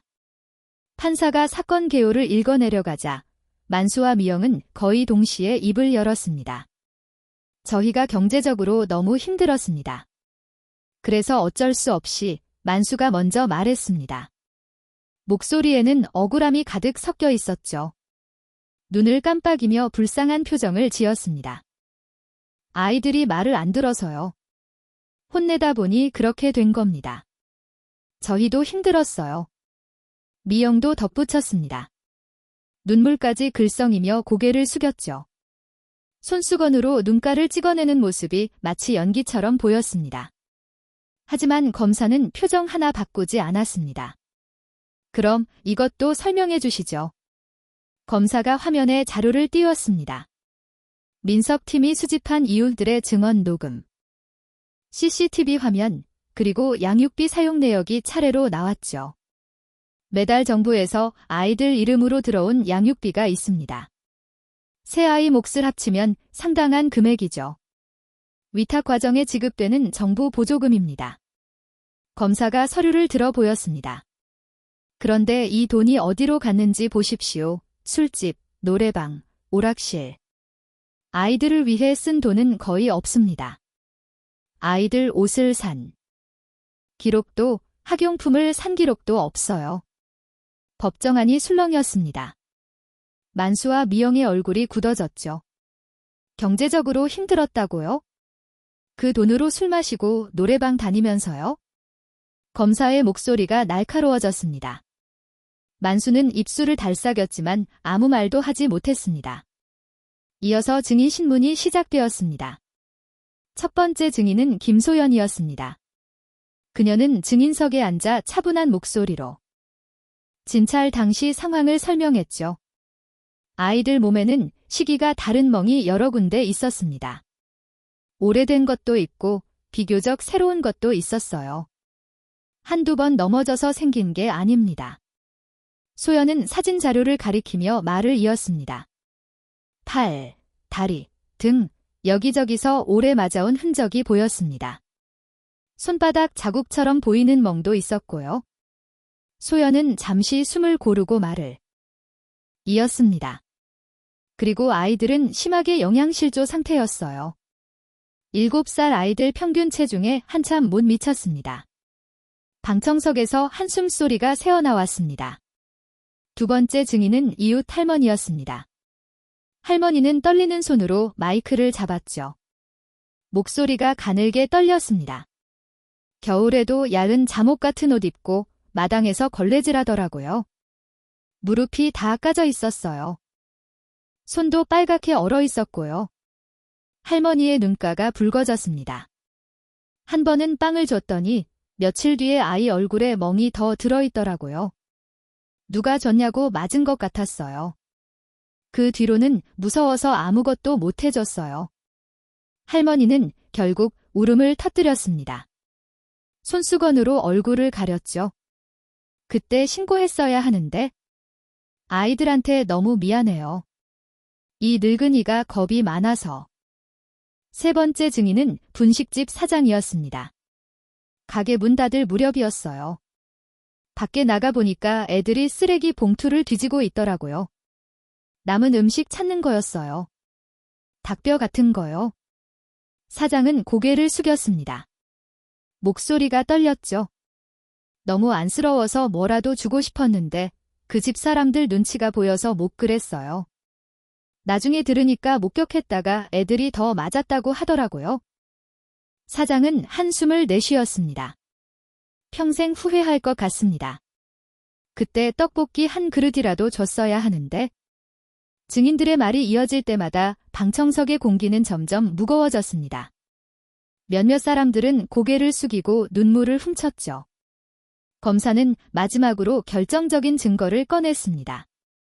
피고인들은 아이들을 보호하던 박태진 씨에게 찾아가서 200억을 주면 양육권을 넘기겠다고 말했습니다. 법정이 다시 술렁했습니다. 여기저기서 웅성거리는 소리가 났죠. 그리고 이 대화를 우연히 들은 동네 주민이 있습니다. 담배 연기를 뱉느라 살짝 내린 창문 틈으로 새어나온 말을 들었다고 해요. 검사가 녹음 파일을 재생했습니다. 역시 돈 많은 놈이 좋아? 200억이면 평생 놀고 먹겠네. 만수의 목소리였습니다. 법정 안이 조용해졌죠. 미영의 얼굴이 하얗게 질렸습니다. 피고인들은 아이들을 사람으로 보지 않았습니다. 정부 보조금을 받기 위한 도구로, 그리고 나중에는 200억을 뜯어내기 위한 물건으로 취급했습니다. 검사의 목소리에는 분노가 묻어 있었습니다. 피고 측 변호인이 일어났습니다. 처벌이 두려워서 거짓말을 한 것뿐입니다. 속으로는 아이들을 사랑했습니다. 나름대로 최선을 다했고요. 하지만 그 변명은 법정 안 누구의 마음도 움직이지 못했습니다. 공기는 이미 싸늘하게 얼어붙어 있었죠. 방청석 한쪽에 앉아있던 태진은 고개를 숙인 채 두 손을 꼭 모으고 있었습니다. 아이들이 쓰레기통을 뒤지던 모습, 얇은 옷으로 걸레질하던 모습, 소파 뒤에 숨어 떨던 모습이 머릿속을 스쳐 지나갔죠. 이를 악물었습니다. 눈가가 뜨거워졌어요. 옆에 앉은 민석이 태진의 팔을 가만히 잡아주었습니다. 마지막으로 검사가 일어났습니다. 아이 셋이 하루하루 얼마나 두려움 속에서 살았는지 오늘 들은 이야기만으로도 충분히 알 수 있을 겁니다. 밥 대신 쓰레기를 뒤지고 겨울에 야른 옷으로 걸레질을 하고 울면 더 맞으니까 울지도 못했던 아이들입니다. 검사는 판사석을 바라보며 말을 이었습니다. 강한 처벌을 요청합니다. 며칠 뒤 판결 선고일이 왔습니다. 법정 안은 숨소리조차 크게 느껴질 만큼 조용했습니다. 판사가 판결문을 들고 자리에 앉았죠. 모두가 숨을 죽이고 기다렸습니다. 피고 최만수, 피고 오미영.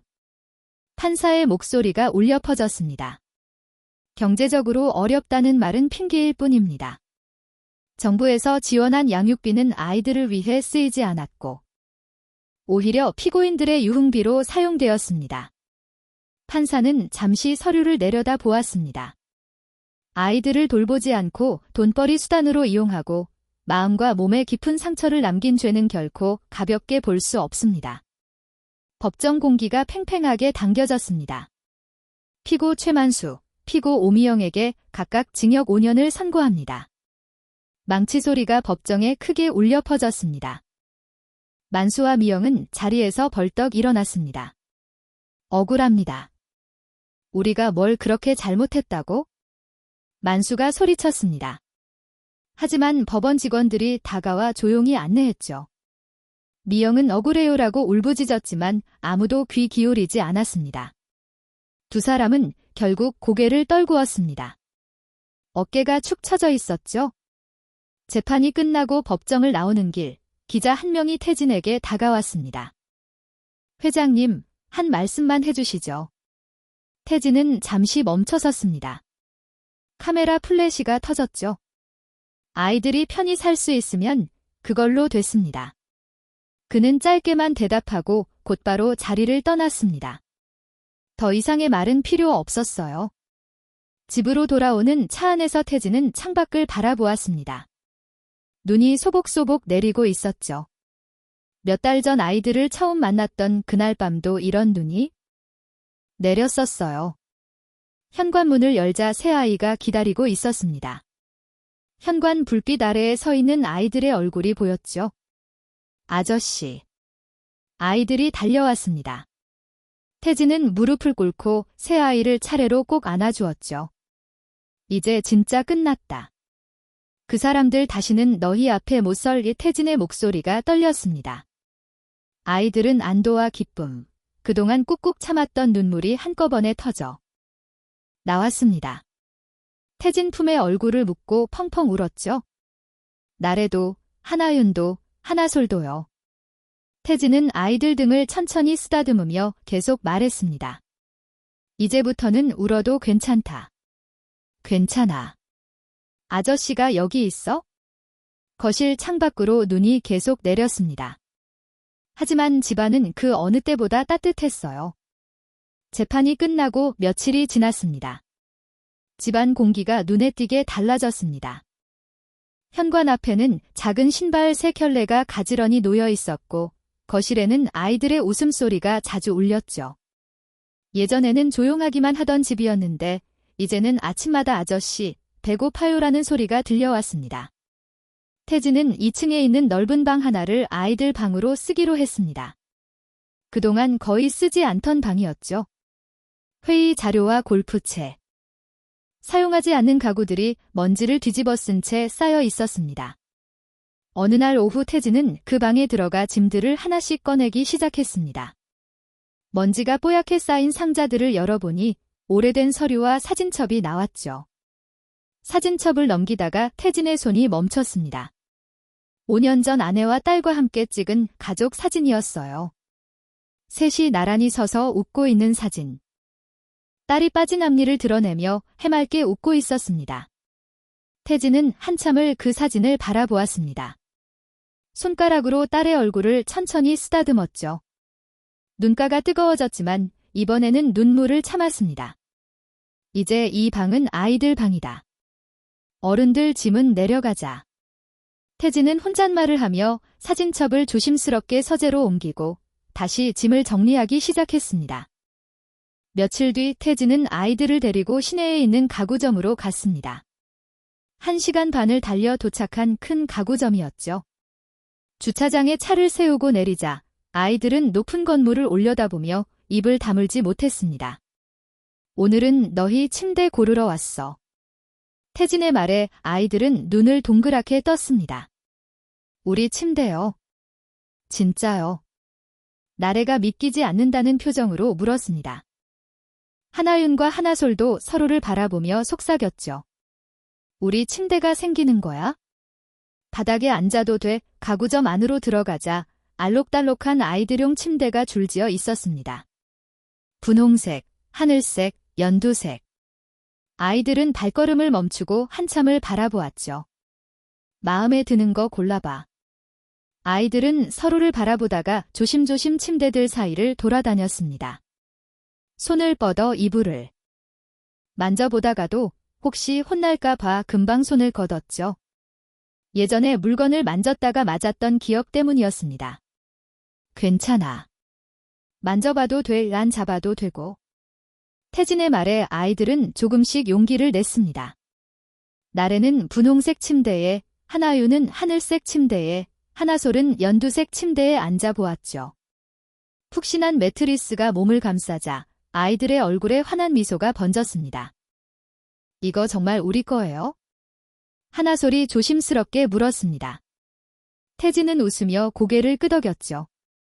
점원이 다가와 물었습니다. 새 자매인가 봐요. 쌍둥이처럼 닮았네요. 태진은 잠시 머뭇거렸습니다. 그리고 천천히 대답했죠. 네, 지금 같이 살고 있습니다. 점원은 고개를 끄덕이며 친절하게 안내를 시작했습니다. 침대뿐 아니라 각기 다른 색깔의 이불과 베개, 작은 책상 3개도 함께 샀습니다. 벽에 붙일 알록달록한 스티커와 이름표, 귀여운 동물 모양 조명도요. 가구가 배달되어 방이 완성된 날, 태진은 아이들을 2층으로 불렀습니다. 눈 감고 따라와. 아이들은 눈을 꼭 감고 태진의 손을 잡았습니다. 작은 손이 떨리고 있었죠. 방문 앞에 서자 태진이 말했습니다.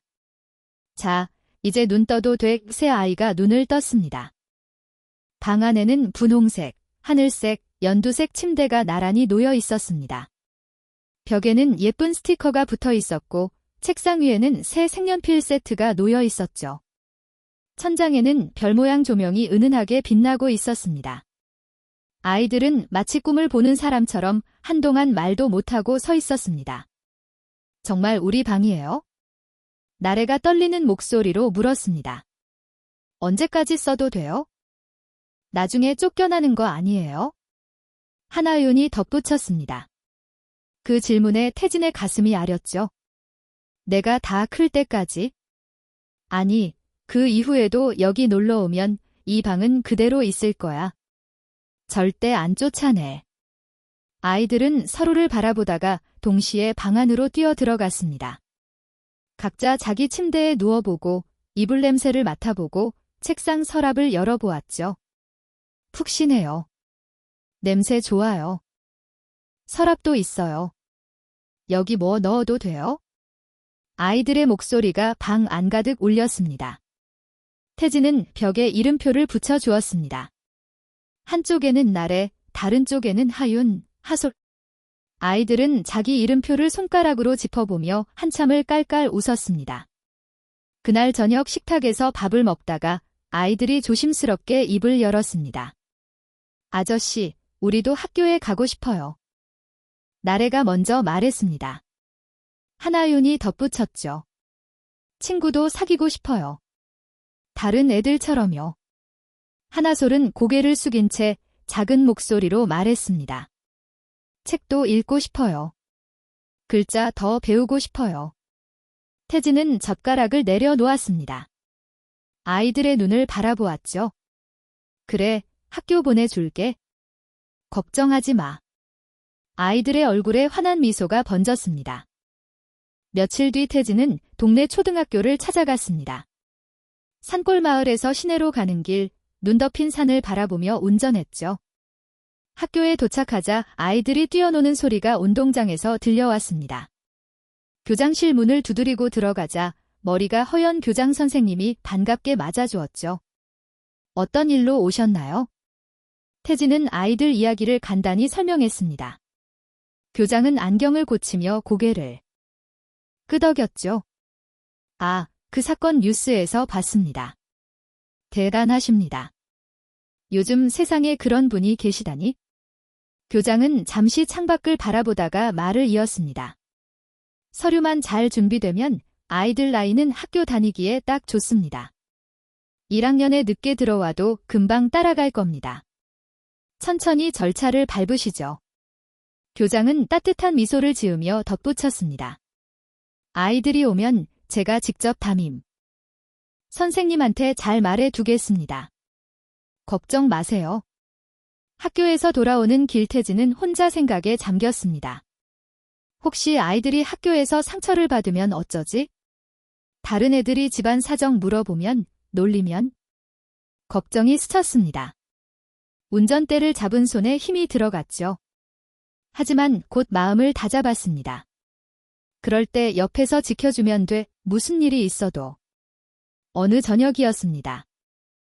식탁 위에는 밥과 국, 반찬이 가지런히 차려져 있었습니다. 네 사람이 마주 앉아 밥을 먹고 있었죠. 예전처럼 허겁지겁 먹지 않고 천천히 대화를 나누면서요. 태진이 조심스럽게 입을 열었습니다. 너희 여기서 계속 살고 싶니? 아이들은 젓가락을 멈추고 서로를 바라보았습니다. 그리고 동시에 고개를 천천히 끄덕였죠. 나래가 대표로 말했습니다. 저 아저씨랑 같이 있고 싶어요. 태진은 잠시 말을 멈추고 아이들을 바라보았습니다. 며칠 전부터 계속 마음속에 담아두었던 말이 있었죠. 사실 아이들과 함께 지내면서 5년 전 떠나보낸 딸 생각이 자주 났습니다. 아침에 배고파요 하고 달려오는 모습. 저녁에 옹기종기 모여 밥 먹는 모습. 그때마다 가슴 한편이 아리면서도 동시에 따뜻해지는 걸 느꼈거든요. 태진은 심장이 쿵쾅쿵쾅 뛰는 걸 느끼며 천천히 입을 열었습니다. 아저씨가 너희랑 같이 살면서 많은 생각을 했어? 아이들이 고개를 들어 태진을 바라보았습니다. 사실 아저씨한테도 예전에 너희 똑같은 딸이 있었거든. 근데 오래전에 하늘나라로 갔어. 아이들의 눈이 커졌습니다. 나래가 조심스럽게 물었죠. 아저씨도 가족이 없어요? 태진은 고개를 끄덕였습니다. 그래, 지금 아저씨는 혼자가 되었어. 근데 너희를 보면서 우리 아이 생각도 많이 났고 너희가 점점 아저씨 딸처럼 느껴졌어. 태진은 잠시 숨을 고르고 말을 이었습니다. 너희를 돌봐줄 사람도 따로 없잖아. 그래서 아저씨가 너희 아빠로서 끝까지 지켜주고 싶어. 아이들은 숨을 죽이고 태진의 다음 말을 기다렸습니다. 너희만 괜찮다면 아저씨가 너희 아빠가 되어도 될까? 순간 식탁 위 공기가 멈춘 것 같았습니다. 아이들은 눈을 동그랗게 떴습니다. 서로를 바라보다가 거의 동시에 물었죠. 우릴 버리지 않을 거예요? 그 짧은 문장 안에 그동안 겪은 버림과 두려움이 모두 담겨 있었습니다. 태진은 단호하지만 부드러운 목소리로 대답했습니다. 평생 안 버린다. 너희가 싫다고 할 때까지 나는 너희 아빠 할 거다. 말을 마치기가 무섭게 나래가 눈물을 쏟으며 의자를 밀치고 달려왔습니다. 아빠. 처음으로 아빠라고 부르는 소리였습니다. 태진의 눈에서도 눈물이 흘러내렸죠. 하나윤과 하나솔도 따라 달려왔습니다. 아빠. 아빠. 새 아이가 태진의 품에 안겼습니다. 네 사람의 눈물이 뒤섞였죠. 태진은 5년 전 이후 처음으로 아빠라는 이름이 다시 자기 가슴으로 돌아왔다는 사실을 뼈저리게 느꼈습니다. 고마워. 너희가 나한테 와줘서 고마워. 그날 밤 아이들은 새 침대에 나란히 누워 속삭였습니다. 우리 이제 버려지지 않는 거지? 응, 아빠가 약속했잖아. 아빠라는 말 이상하지 않아? 아니. 좋아. 진짜 좋아.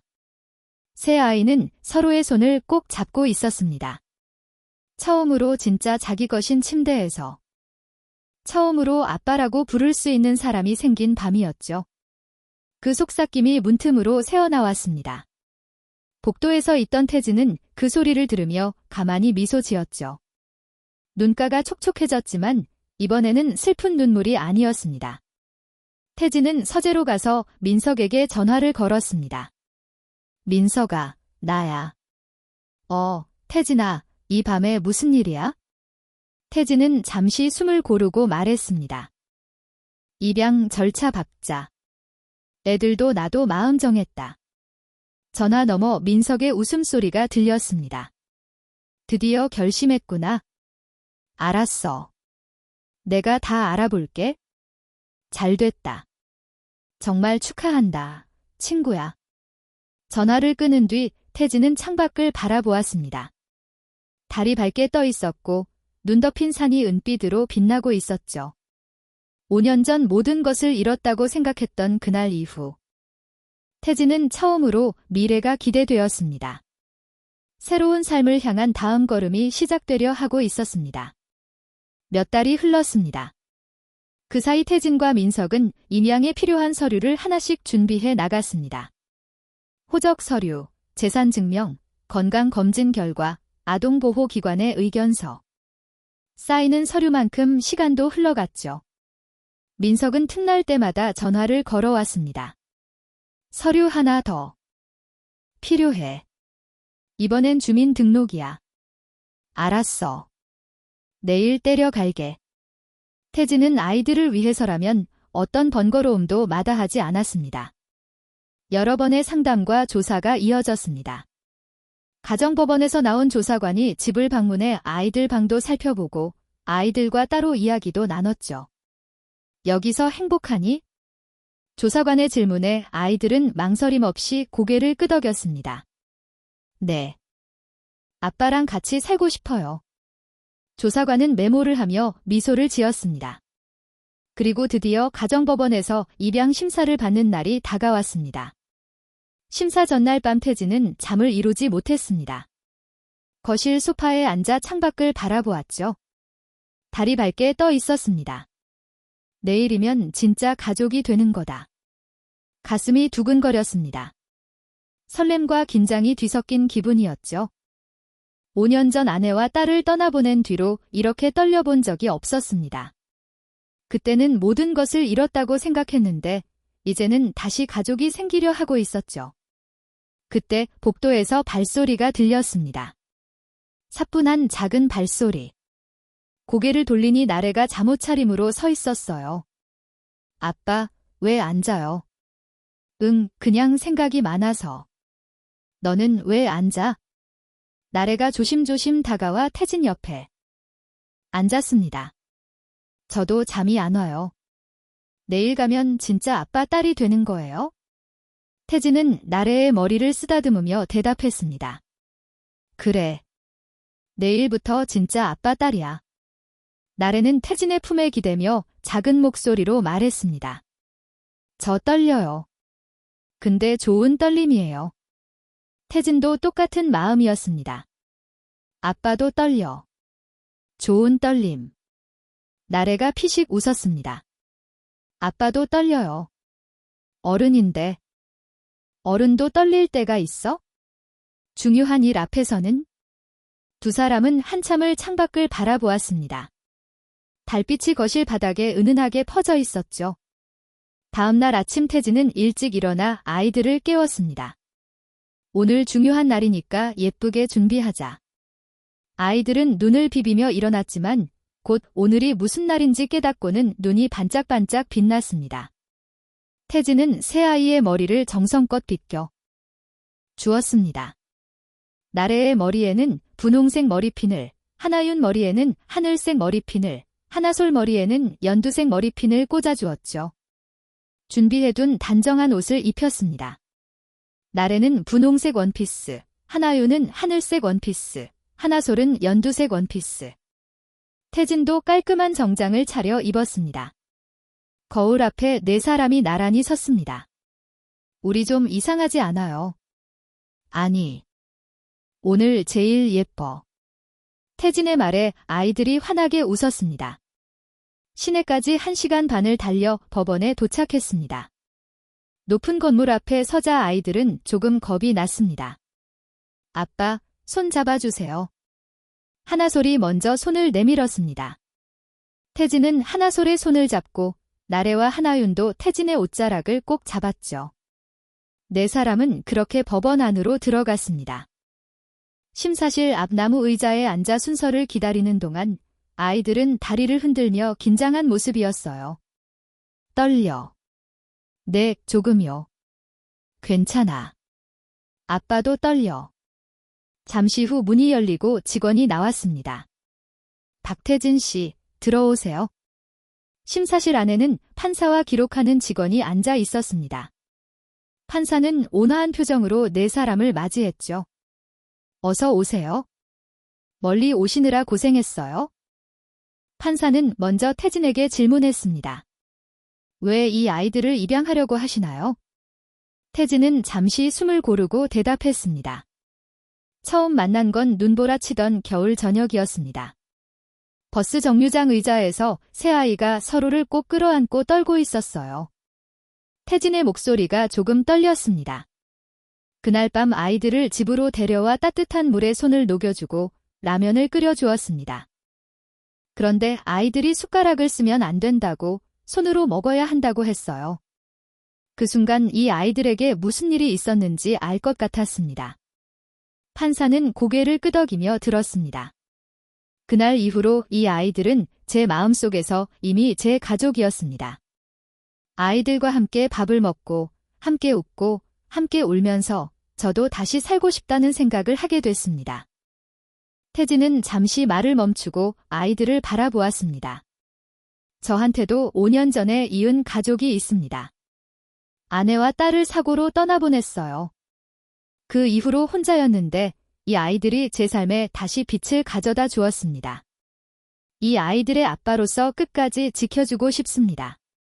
다음으로 판사는 아이들에게 한 명씩 질문했습니다. 나래야, 정말 이 사람이 너희 아빠가 되길 원하니? 나래는 고개를 끄덕이며 대답했습니다. 네, 아빠는 우리가 울면 안아주시고 밥도 많이 먹게 해주시고 숟가락 쓰라고 해요. 처음으로 배부르게 먹게 해준 사람이에요. 나래의 눈가가 촉촉해졌습니다. 예전에는 밥 빨리 안 먹으면 맞았어요. 근데 아빠는 천천히 먹으라고 해요. 그게 너무 좋았어요. 판사는 하나윤에게도 물었습니다. 하나윤아, 너는 어때? 이제 쓰레기통 뒤지지 않아도 돼요. 배고프면 밥 달라고 해도 돼요. 아빠가 학교도 보내주셨어요. 숙제도 같이 봐주셨어요. 하나윤의 눈에서 눈물이 한 방울 떨어졌습니다. 예전에는 아무도 우리한테 뭘 가르쳐주지 않았어요. 그냥 일만 시켰어요. 마지막으로 판사는 하나솔에게 물었습니다. 하나솔아, 너는? 막내 하나솔은 꾹 참으며 말했습니다. 아빠가 우리 버리지 않겠다고 약속했어요. 그 약속 믿고 싶어요. 하나솔의 눈에서 눈물이 또르르 흘러내렸습니다. 우리 또 버려지기 싫어요? 아빠랑 계속 같이 살고 싶어요. 평생이요. 판사는 아이들의 말을 들으며 연신 고개를 끄덕였습니다. 눈가를 손으로 살짝 훔치는 것이 보였죠. 판사는 한참 동안 서류를 넘겨보았습니다. 학교 상담 기록, 의사소견서, 아동보호기관 의견서. 두꺼운 서류철을 차례로 확인했죠. 심사실안은 조용했습니다. 시계 초침 소리만 똑딱 들렸어요. 태진은 아이들의 손을 꼭 잡고 판사의 다음 말을 기다렸습니다. 잠시 후 판사가 고개를 들었습니다. 온화한 미소를 지으며 입을 열었죠. 오늘부로 새아이를 박태진 씨의 자녀로 인정합니다. 그 순간 태진의 눈에서 눈물이 흘러내렸습니다. 참으려 했지만 참을 수가 없었죠. 판사가 말을 이었습니다. 이제부터 새아이의 성은 한씨에서 박씨로 바뀝니다. 이름은 박나래, 박하윤, 박하솔입니다. 아이들이 동시에 태진을 올려다 보았습니다. 새아이의 눈에도 눈물이 가득 고여 있었죠. 태진은 아이들의 손을 한 명씩 꽉 잡으며 말했습니다. 이제 우리 진짜 가족이다. 아이들이 태진의 품으로 뛰어들었습니다. 네 사람은 심사실 한가운데서 서로를 꼭 끌어안고 울었습니다. 기쁨의 눈물이었죠. 아빠, 아빠, 아빠. 새아이가 번갈아 불렀습니다. 그 소리가 심사실 안에 울려 퍼졌죠. 판사도, 직원도 그 모습을 보며 눈시울을 붉혔습니다. 판사가 조용히 말했어요. 행복하게 사세요. 법원 건물을 나오는 길, 아이들은 긴장이 풀린 듯 손을 흔들며 계단을 내려갔습니다. 발걸음이 한결 가벼워 보였죠. 아빠, 우리 이제 진짜 박나래, 박하윤, 박하솔이에요. 그래. 이제 진짜 아빠 딸들이야. 나래가 갑자기 멈춰서 물었습니다. 아빠, 우리 성이 바뀌면 엄마 성이랑 달라지는 거예요? 태진은 잠시 생각하다가 대답했습니다. 그래. 하지만 엄마는 너희가 행복하면 그걸로 기뻐하실 거야. 엄마한테 직접 가서 말해드릴까? 아이들의 눈이 반짝였습니다. 네, 엄마한테 가요. 태진은 뒤에서 그 모습을 천천히 따라가며 흐뭇하게 바라보았습니다. 가슴이 벅찼죠. 며칠 뒤 태진은 과일과 떡, 작은 꽃다발을 준비했습니다. 새 아이와 함께 친부모의 산소를 찾아가기로 한 거죠. 오늘은 엄마한테 인사하러 가자. 태진의 말에 아이들의 눈이 반짝였습니다. 차를 타고 산길을 올라갔습니다. 주차장에 차를 세우고 네 사람은 산을 오르기 시작했습니다. 아이들은 숨이 차기도 했지만 서로를 응원하며 걸었습니다. 엄마한테 아빠 생겼다고 말해줄 거야? 나도 우리 이제 행복하다고 말할 거야. 드디어 산소 앞에 도착했습니다. 작은 묘비 앞에 네 사람이 나란히 섰죠. 묘비에는 아이들의 친엄마 이름이 새겨져 있었습니다. 아이들은 한동안 말없이 묘비를 바라보았습니다. 나래가 먼저 작은 목소리로 말했어요. 엄마, 오랜만이에요. 태진은 준비해온 과일과 떡을 묘비 앞에 놓고 꽃다발도 가지런히 올렸습니다. 아이들도 조심스럽게 꽃잎을 만졌죠. 바람이 불었습니다. 나뭇잎이 살랑살랑 흔들렸죠. 마치 아이들을 반기는 것처럼요. 태진이 먼저 무릎을 꿇고 두 손을 모았습니다. 그리고 묘비를 향해 또렷이 말했습니다. 아이들 부모님, 늦게 찾아와 죄송합니다. 이제부터는 제가 이 아이들의 아버지가 되겠습니다. 다시는 추운 곳에서 떨게 하지 않겠습니다. 배고프게 하지 않겠습니다. 아프게 하지 않겠습니다. 태진은 깊이 절을 했습니다. 평생 지키겠습니다. 약속드립니다. 아이들도 차례로 무릎을 꿇고 절을 했습니다. 나래가 먼저 입을 열었습니다. 엄마, 걱정하지 마세요. 우리 이제 좋은 아빠 생겼어요. 엄마가 말한 것처럼 셋이 떨어지지 않고 같이 있어요. 하나윤이 덧붙였습니다. 밥도 많이 먹고 있어요. 학교도 다녀요. 친구도 생겼어요. 숟가락으로 밥 먹어도 된대요. 하나솔이 눈물을 글썽이며 말했습니다. 엄마, 우리 행복하게 살게요. 아빠랑 같이 또 올게요. 약속해요. 새 아이는 나란히 절을 하고 한참을 묘비 앞에 앉아 있었습니다. 엄마에게 하고 싶었던 말들을 조용히 속삭였죠. 바람이 다시 한번 불었습니다. 마치 대답이라도 하듯이요. 산을 내려오는 길, 아이들은 뒤를 돌아보며 손을 흔들었습니다. 엄마 안녕. 또 올게요. 사랑해요. 태진은 그 뒤에서 조용히 하늘을 올려다 보았습니다. 구름 사이로 햇살이 비쳐내렸죠. 마치 하늘에 있는 아내와 딸이 잘했어요, 여보, 아빠 최고예요라고 웃어주는 것만 같았습니다. 태진은 눈가가 뜨거워지는 것을 느끼며 마음속으로 다시 한번 다짐했습니다. 이제부터 정말 잘 키우겠습니다. 지켜봐 주세요. 입양이 공식으로 마무리되고 조금 지난 어느 주말 아침이었습니다. 태진은 식탁에 아이들과 마주 앉아 아침을 먹다가 문득 미소를 지으며 말했습니다. 오늘은 우리 가족이 특별한 데를 한 군데 가자. 새 아이는 동시에 고개를 들었습니다. 어디 가요? 도착하면 알려줄게. 태진은 웃으며 비밀로 했습니다. 아이들은 서로 얼굴을 바라보며 궁금해했죠. 아침을 먹고 나서 아이들은 새로 산 예쁜 옷으로 갈아입었습니다. 나래는 분홍색 원피스, 하나유는 하늘색 원피스, 하나솔은 연두색 원피스. 셋이 나란히 선이 마치 무지개 같았죠. 거울 앞에서 서로의 옷깃과 머리 모양을 다듬어주며 아이들은 물었습니다. 우리 좀 괜찮아 보여? 응, 제일 예뻐. 태진도 깔끔한 셔츠와 바지를 입고 나왔습니다. 네 사람은 현관에서 신발을 신고 차에 올라탔죠. 시내까지 1시간 반을 달려 도착한 곳은 오래된 간판이 걸린 동네 사진관이었습니다. 간판에는 가족 사진 전문이라는 글씨가 세월의 흔적과 함께 남아 있었죠. 여기가 어디예요? 사진관이야. 오늘 우리 가족 사진 찍으러 왔어. 아이들의 눈이 동그래졌습니다. 가족 사진이요? 우리도요. 그래. 이제 우리 진짜 가족이니까. 사진관 문을 열고 들어가자 벽에는 여러 가족의 사진이 빼곡히 걸려 있었습니다. 아이들은 손가락으로 사진들을 가리키며 신기해했죠. 여기도 내 식구, 저기도 내 식구네.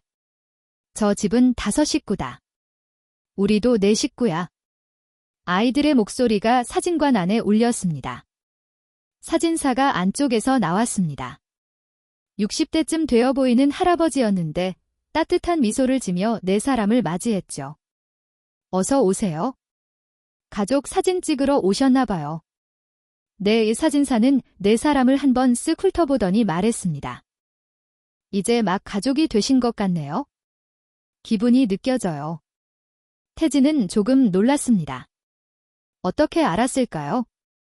오랫동안 이 일을 하다 보면 알아요. 새로 가족이 된 분들은 눈빛이 달라요.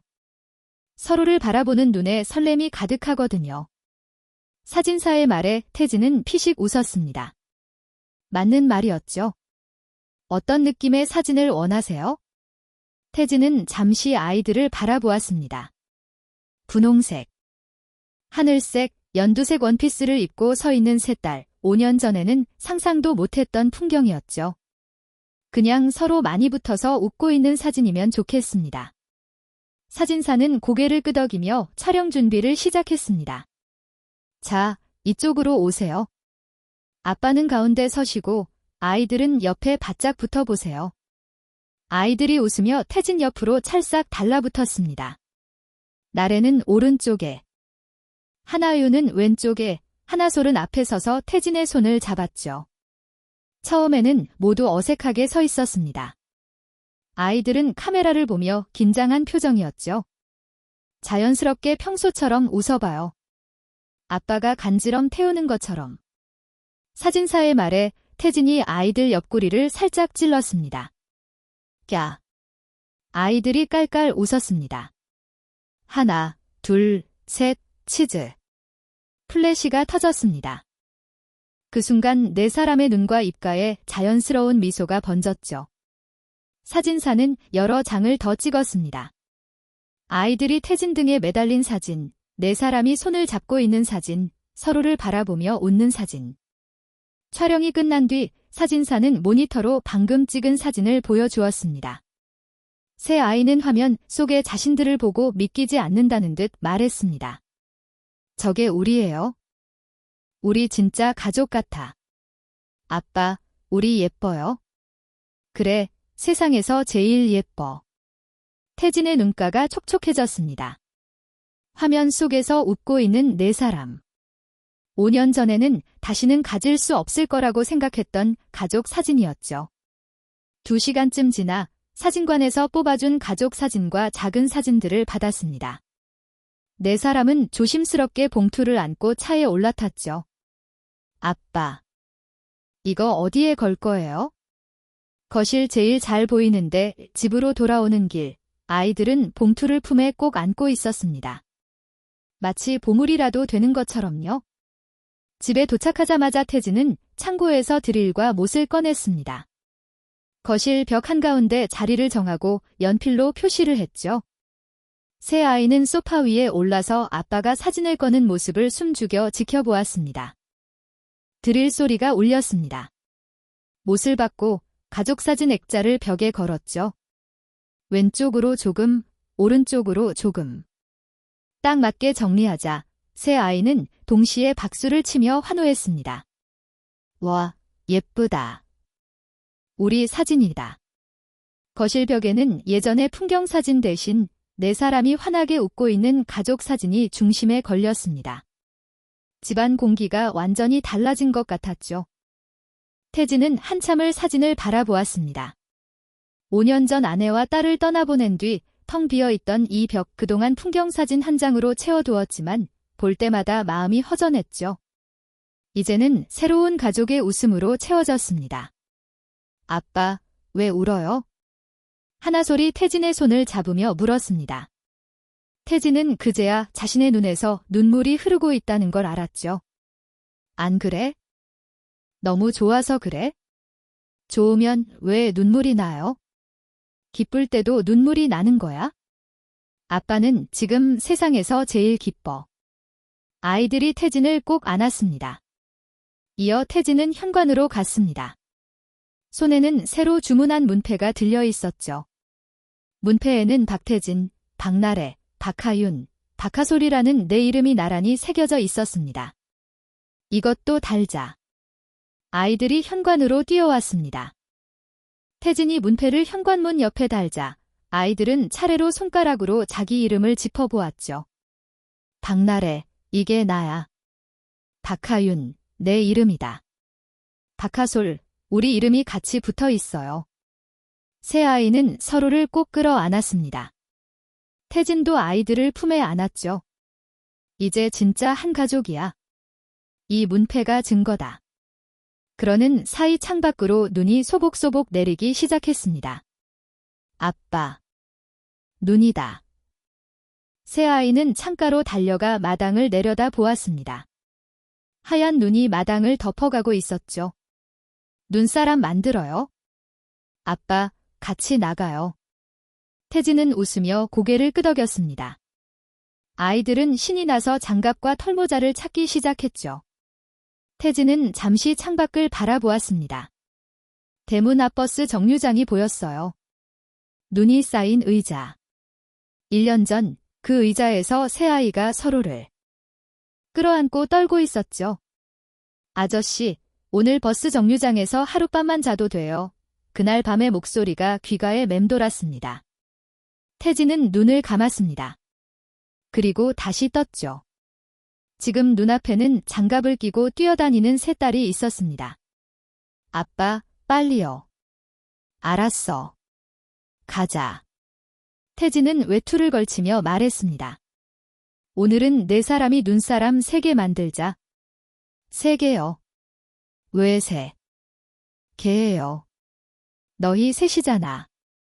날의 눈사람, 하윤 눈사람, 하솔 눈사람. 아이들이 환하게 웃었습니다. 현관문을 활짝 열자 차가운 공기와 함께 하얀 눈발이 들어왔습니다. 따뜻한 집 안 불빛이 눈 내리는 마당으로 번졌죠. 네 사람은 나란히 신발을 신고 마당으로 걸어 나갔습니다. 눈밭에 발자국이 찍혔죠. 큰 발자국 하나, 작은 발자국 3개. 아이들은 눈을 뭉쳐 던지고 눈사람 몸통을 굴리기 시작했습니다. 태진도 함께 눈을 굴렸죠. 아빠, 이거 너무 커요. 괜찮아. 아빠가 도와줄게. 네 사람은 눈사람 3개를 나란히 만들었습니다. 날의 눈사람, 하윤 눈사람, 하솔 눈사람. 크기도 비슷하고 눈, 코, 입도 비슷하게 생겼죠. 우리랑 닮았다. 쌍둥이 눈사람이야. 웃음소리가 눈 내리는 마당에 울려 퍼졌습니다. 태진은 눈사람 옆에 서서 아이들을 바라보았습니다. 1년 전만 해도 상상할 수 없었던 풍경이었죠. 마당에서 뛰어노는 새 딸, 눈싸움을 하며 깔깔거리는 웃음소리. 아빠도 맞아요. 눈덩이가 날아왔습니다. 태진은 일부러 피하지 않았죠.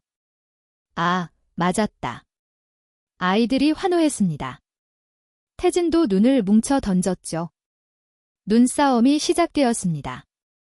버스 정류장 의자에는 눈만 소복이 쌓여 있었습니다. 1년 전 새 아이가 웅크려 떨고 있던 그 자리. 지금은 아무도 없었죠. 대신 바로 옆집 마당에서는 네 사람의 웃음소리가 들려왔습니다. 그날 버스 정류장 의자에서 떨고 있던 새 아이를 처음 만난 순간 태진의 삶은 다시 시작되었습니다. 이 집은 이제 아이들이 다시는 떠밀려 나가지 않을 마지막 정류장이자 영원한 집이 되었습니다.